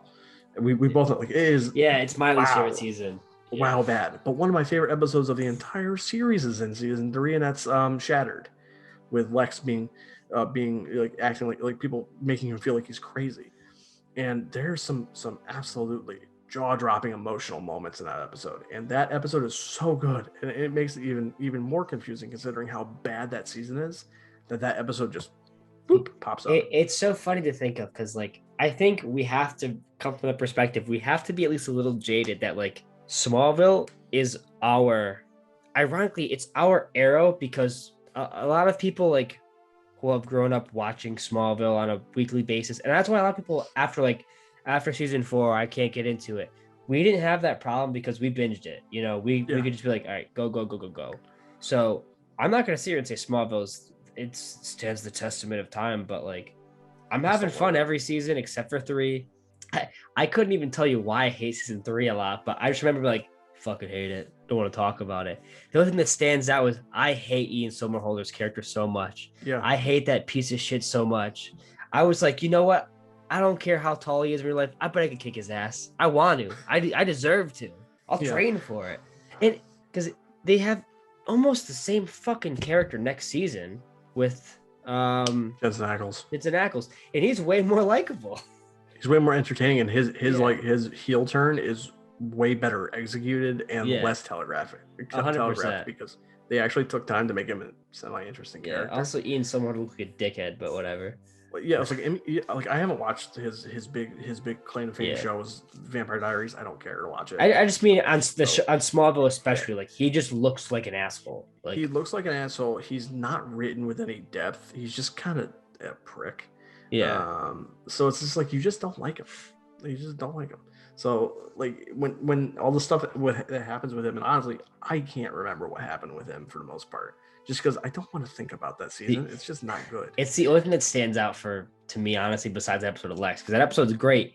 But I remember because it's like, oh yeah, I'm Lana's injured and I'm her like personal trainer and I'm a physical therapist. And I'm gonna make things better. And it's like, oh yeah, he's taking care of someone who has an injury and flirting with them, which is really unprofessional and creepy, and I hate him. But she's happy or whatever. And the first time he meets Clark, he's like, yeah, fuck you. I'm gonna fucking take her. And it's like, all right, I already didn't like him, but like I think he has to die now. Like it's like it's such a weird show, because it's like I don't know if I would go that far, but it almost feels like for every like peak they have like 5 valleys. Oh yeah. At least for like a valley episode. Season 3 is just a valley season with one little peak. But I think it's funny because I wonder if watching it, binging Arrow or the CW shows would be different now, but I could honestly say I don't think so, because I think I remember rewatching some of the shows and just still being season 3 through and through, just even binging it would just be such a huge disappointment. Of Arrow? Yeah, 100%. Yeah. Well, see, that's kind of a weird thing about Arrow is like I can easily binge seasons 1 and 2 because they're both really good shows. I like season 1. I have a lot of problems with season 2 that is because of my bias. I love season 2 mostly because Green Arrow, he's moving closer to that version of the character from the comics. Yeah. So it's like I'm approaching what I'm looking for, because like for the first season I got past a lot of the stuff that they changed. I shouldn't have been expecting anything. Hey, I hadn't seen Smallville yet, so I didn't know that CW has a bad season 3 problem. Yeah, like they're progressing the character to the point, because in the first season he's got his PTSD and he's killing people left and right, but they make it understandable. Whereas in season 2 he has his oath to not kill anybody anymore, and he's like, yeah, I'm gonna be a good hero now, and all that shit. He gets his mask and all that. And then season 3 he's just like, nah, I'm good. And then he goes back to killing people. So I it's do the ridiculous. same And thing. hell, I don't even mind the first half of the season. I mean, I have issues with the first half of season 3. Up until the mid-season finale. When you hit mid-season finale and he gets stabbed and he gets kicked off the cliff, and that's how they end the season for I like wish they ended 3 the weeks. show like that. Well, it's like I'm sitting there. I'm like, I'm still waiting for Arrow to restart again, because to me the show that came back after that was not the same show, and because of that, like that whole back half of the season was such a mess. I don't know what it leaves him literally 5 minutes later. Shoots an arrow into the moon and flies away. Well, my favorite thing that I've said before is just that in season 3, everybody in the League of Assassins who know him call him Ra's al Ghul. Everybody there that knows him directly calls him Ra's al Ghul. Oliver is persistent on to his face calling him Raz. That makes him a confirmed racist. There's no way around it. Like that is so fucked up. It does, except for the fact that they chose to cast a white guy as fucking Ra's al Ghul. So I can't get over a that. white like, British man. Again. Christopher, that's the thing. Like Christopher Nolan, it's like, all right, sorry, white Irish man. White Irish man. Christopher Nolan, it's like, all right, man, whatever. You're Christopher Nolan. You're a fucking phenomenal director. He's a great actor. Like, we'll give you leeway. People don't care about races yet because we're still super racist in Hollywood. Fine, but like, come on, let's be real. Yeah, I know they still don't, but like they try to act like they do. It's all about faking it. Fake it till you make it. But oh my god, for the CW, it's like it's intentional. Oh fuck, it's so bad. It's just bad because like the CW is my idea of what it means to be corporate and try to act like you care about people, and then it's just like, no, we don't. Like we're trying to say like, yeah, we're pushing all these different characters and agendas. We're trying to push like the LGBTQ, and it's like, that's awesome, man. I want more LGBTQ characters. I still know you casted a white guy as Ra's al Ghul and you don't care. I know you're just trying to say, we care about our black characters. Dude, I know about that episode with Black Lightning that you guys just did recently. You don't really care. Oh my god. Dude, I told my girlfriend about that. And she just looked at me. She's like, no way. They didn't do that. Because I was confused when I started watching it and they started like recreating that. Yeah, because I didn't know it was supposed to be that exact event, and I was like, "Oh my!" I thought it wasn't like an homage. Like homage sounds really weird, but like it sounded like they were like creating the same event, but with a like not the same. It wasn't a literal adaptation of events. And then they started showing actual footage of the rallies, and then I'm like, "Oh, that is supposed to be Breonna Taylor." I'm like, "Oh my fucking god!" The worst part, because it's like, if Black Lightning was real, she wouldn't have died, and it's like that's your fucking message. That's your Wow. It's got nothing to do with systemic racism. It's just we need Black Lightning. Okay, cool. No. Okay, cool. And also you're telling me that within that universe, Breonna Taylor lives. I'm sure that's a comfort. Like that's fucked up. That's just like, dude, it's such misguided writing. Imagine being like the parents and you're watching that episode. How the fuck could you get to the rest of your day? Like, I can't believe they just did that. I can't believe it. I don't understand what was going through their heads. That's so disrespectful. It's ridiculous. It's like they obviously but they care. They said they care, dude. They obviously don't say her name for a reason, or his name for a reason. So fucked up. Because I can't imagine that the family. I can't imagine that the family was like, "Yeah, go ahead and do that." Yeah, there's no way. There's no way. I might be wrong. Who fucking knows? Yeah, we're definitely insinuating. I don't know them. I didn't fact check it. I can't picture that. No. And maybe I'm not the right person to be upset about this. It's no. From a writing perspective and from like just watching television, it's like that is such a bad message. It's just like, well, deaf. If we lived in this world, everything would be okay. It's just like that's why a lot of people like Alan Moore said before how like I don't think this opinion is true, but it's like I don't think it's fair. Like I don't like superhero content because I don't think it's wise for people to feel like they have to wait for someone to save them. And it's like, hey dude, the reason I like these characters is because they make me want to save people, not because I want to be saved by one of them. It makes me want to be a better person, not have a better person save me. And the whole point is getting inspiration and motivation and saying, I'm taking the core aspects of what I find important and I'm using that in my life. So I don't think that's a fair argument. I can see where he's coming from. I wouldn't invalidate that. There's definitely some truth to that statement. The problem is a show like that message in Black Lightning is pushing that message. That entire sequence is saying a superhero should save you. If there was a superhero, you wouldn't have these problems. And that's bad. That denounces what it means to be a hero. The whole point is anybody can be a hero. And I don't know. That really, like you said, we're not the people to talk about it. And I'm not going to sit here on a high horse being like, oh, this is blah, blah, blah. But I just find it super disrespectful. And I think it rubs me the wrong way.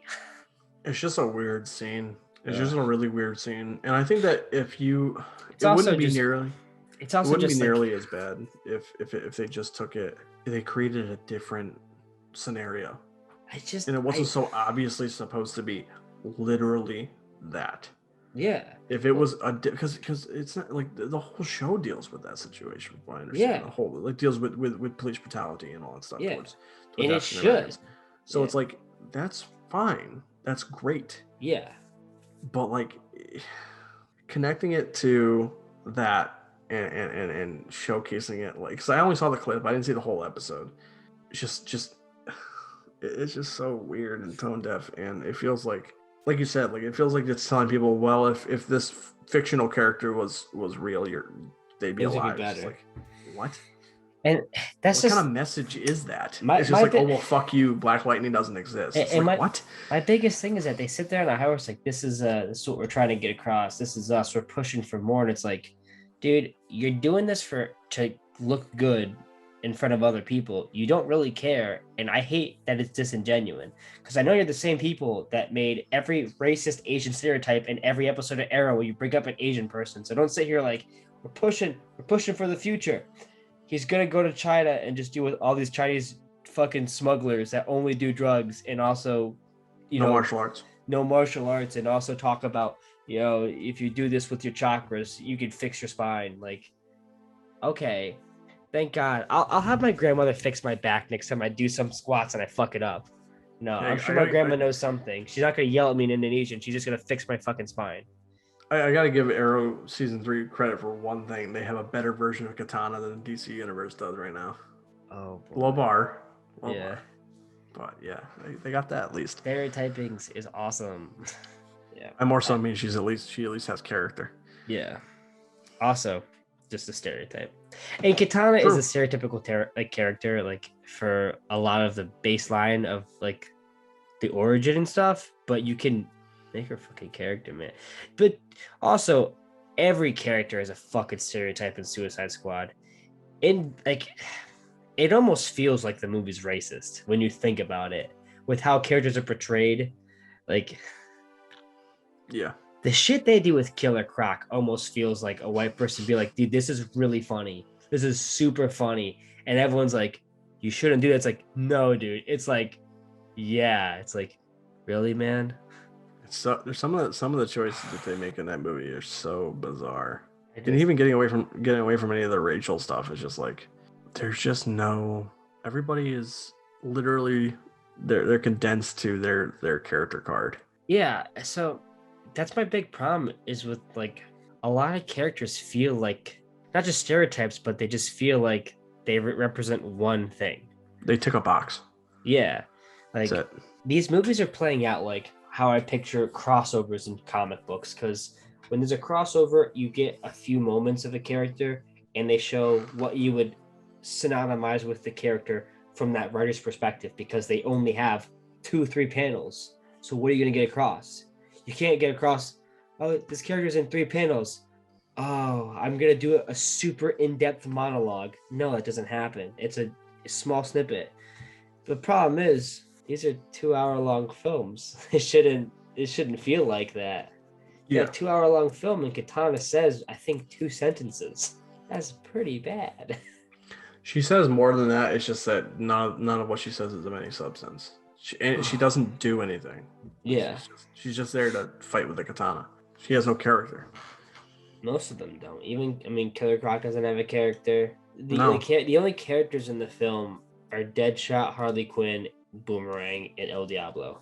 Yeah, pretty much, honestly. Like there's they give like a teeny tiny bit to Flag, but his whole character arc is I want my girlfriend back. Yeah.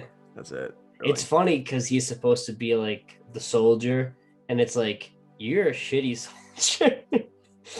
Like, because Flag he's a fucking straight, like, on, like, don't fuck with the mission. Like, if you fuck with the mission, I'll kick your ass. She won't blow up your head. I'll just beat the shit out of you, and you wish you died. And it's like, and okay, he tried. dude, they tried to do that earlier on, but once the cat's out of the bag, yeah, it's so weird. It's like his mission comes first, and like, it's like, dude, like, he's like, I want my girlfriend back. Yeah. I miss kissing my baby. Yeah. So, yeah, no, it's terrible. I get it. I love my girlfriend too, but I do too. It's just like it's just weird and bad. Also has a really inconsistent Southern accent.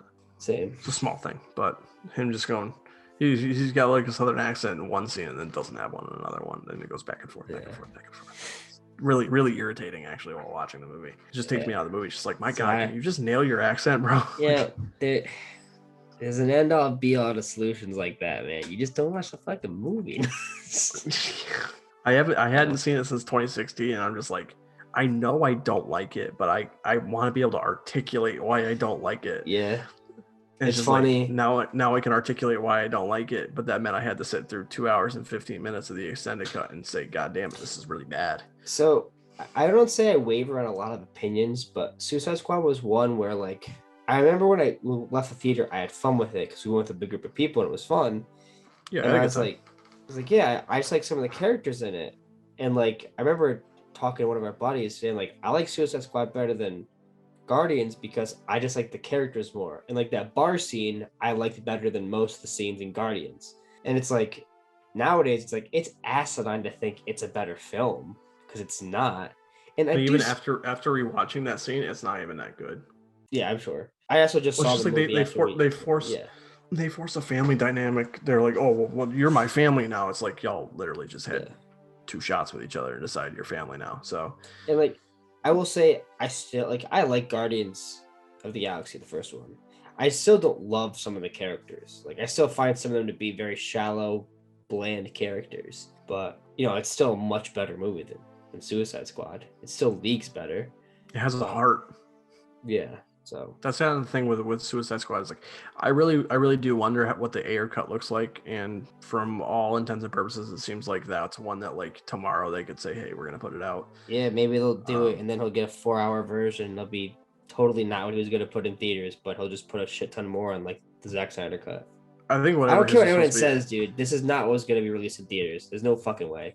No, I think it would have been 3 hours if he had his way.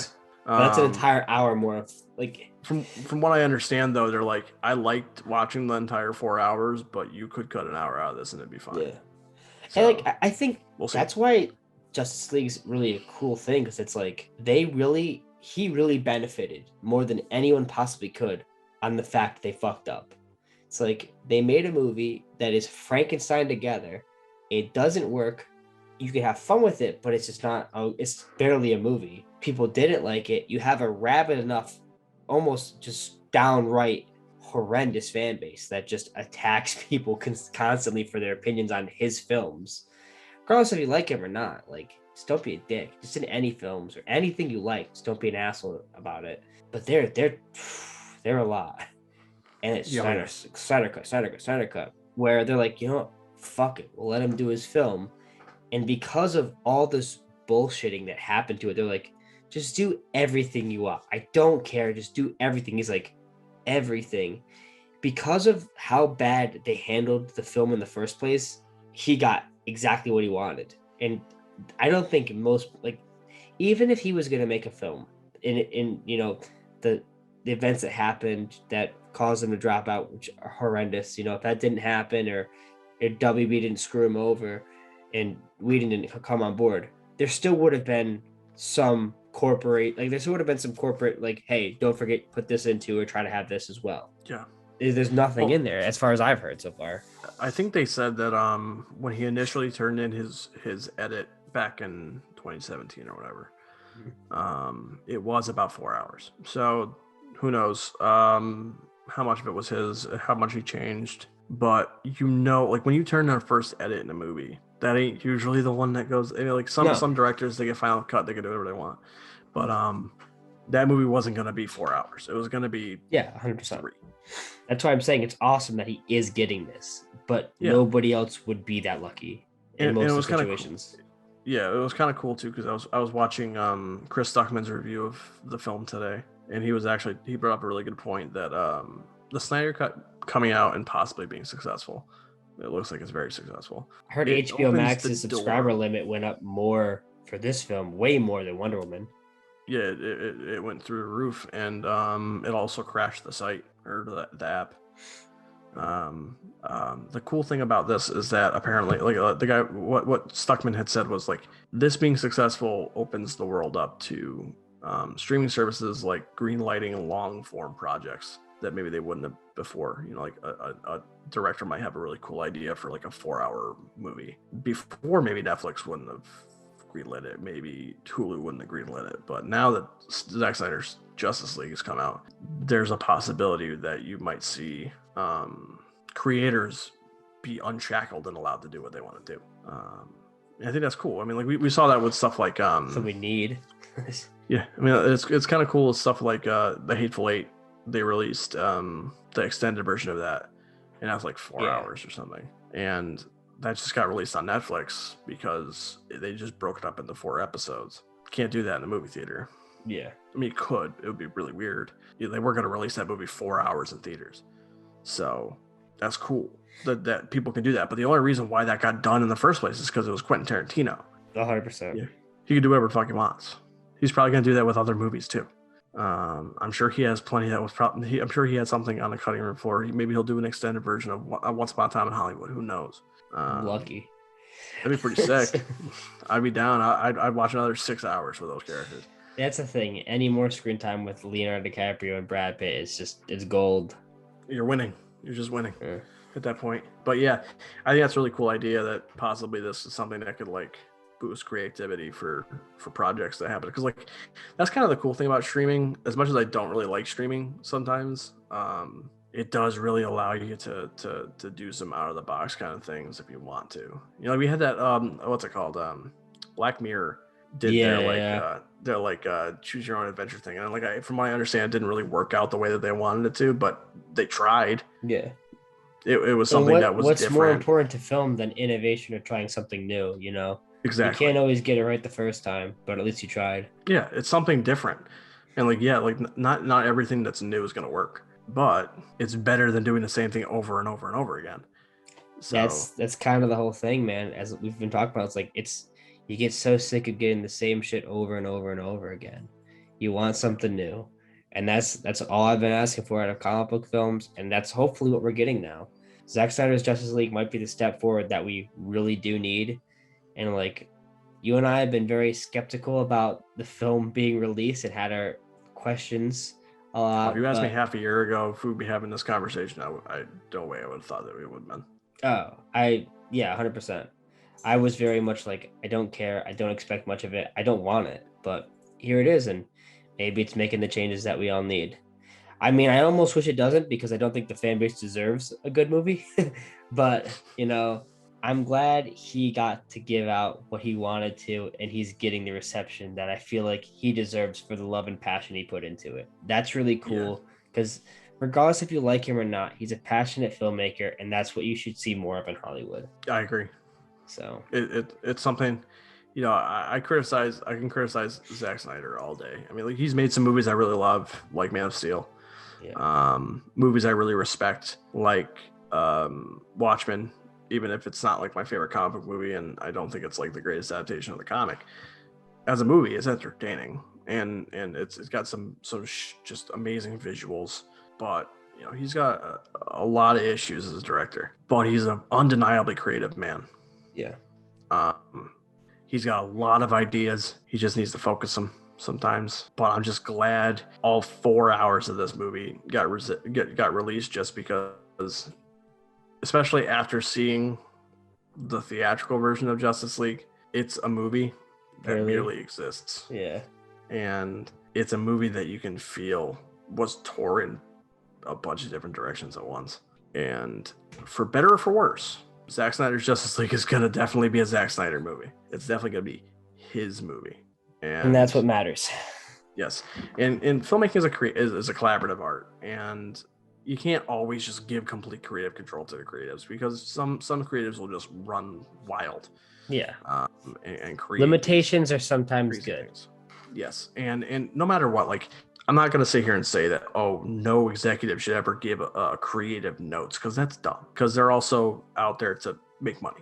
Editorial is there for a reason sometimes. I'd say most of the time. And you'd be surprised what people could do with free range. So it's there for a reason. And same reason when some people are writing books, like having the editor there just asking questions, being like, oh, you sure you want to put this in that page? You sure you want to have this on there? It's like, it's always good to have someone just proofread or just double check or say like, hey, maybe this isn't a good idea. It's fine. Yeah.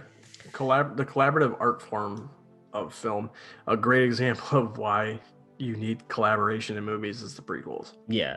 And you know, like, that's a movie that was completely just George Lucas said, and that's what they did. Yeah. And I love George Lucas, and he created Star Wars, which is one of the greatest franchises ever created. And even the ideas in the prequels are really imaginative and cool, some of them. But ultimately, not enough people said, no, George, we probably shouldn't do that. Yeah. And we got what we got. It's all about finding a sweet spot. You don't want to feel like you're having a corporation mass produce things, but at the same time, you don't want to feel like you're having, you know, the director almost having super free range and not having any questions asked, just having yes men being like, go for it. But even so, like, getting Justice League is going to be hopefully a step in the right direction. You and I have been getting sick and tired of having the same old given to us. Nothing's pushing new boundaries, and it's annoying to feel like people can look on the medium of comics as a lesser medium when it comes to storytelling, and you know it's bullshit, and it's tough for people to bridge that gap. But it's annoying to see it happen again for films, feeling like these characters are not going to be taken seriously when you know it can be taken seriously, and that's what I want. So hopefully that's what we get. I think that's pretty much a good note to end it on. Yeah. All right. So thanks a lot for being here, helping me, and talking about some good subjects and not so good subjects. Now, if you don't mind, I'm gonna go watch my 4th viewing of the Tom and Jerry movie. Maybe it'll accidentally be the Snyder Cut like that first time. Yeah, hopefully. No, because then I don't get Colin Yost. Okay. All right, peace, man. Peace. Oh, God damn it, son. Was that shit ton or what? I hope you had a fun time, because I sure as hell did. Check out the next few episodes and woo! Tell me what you think.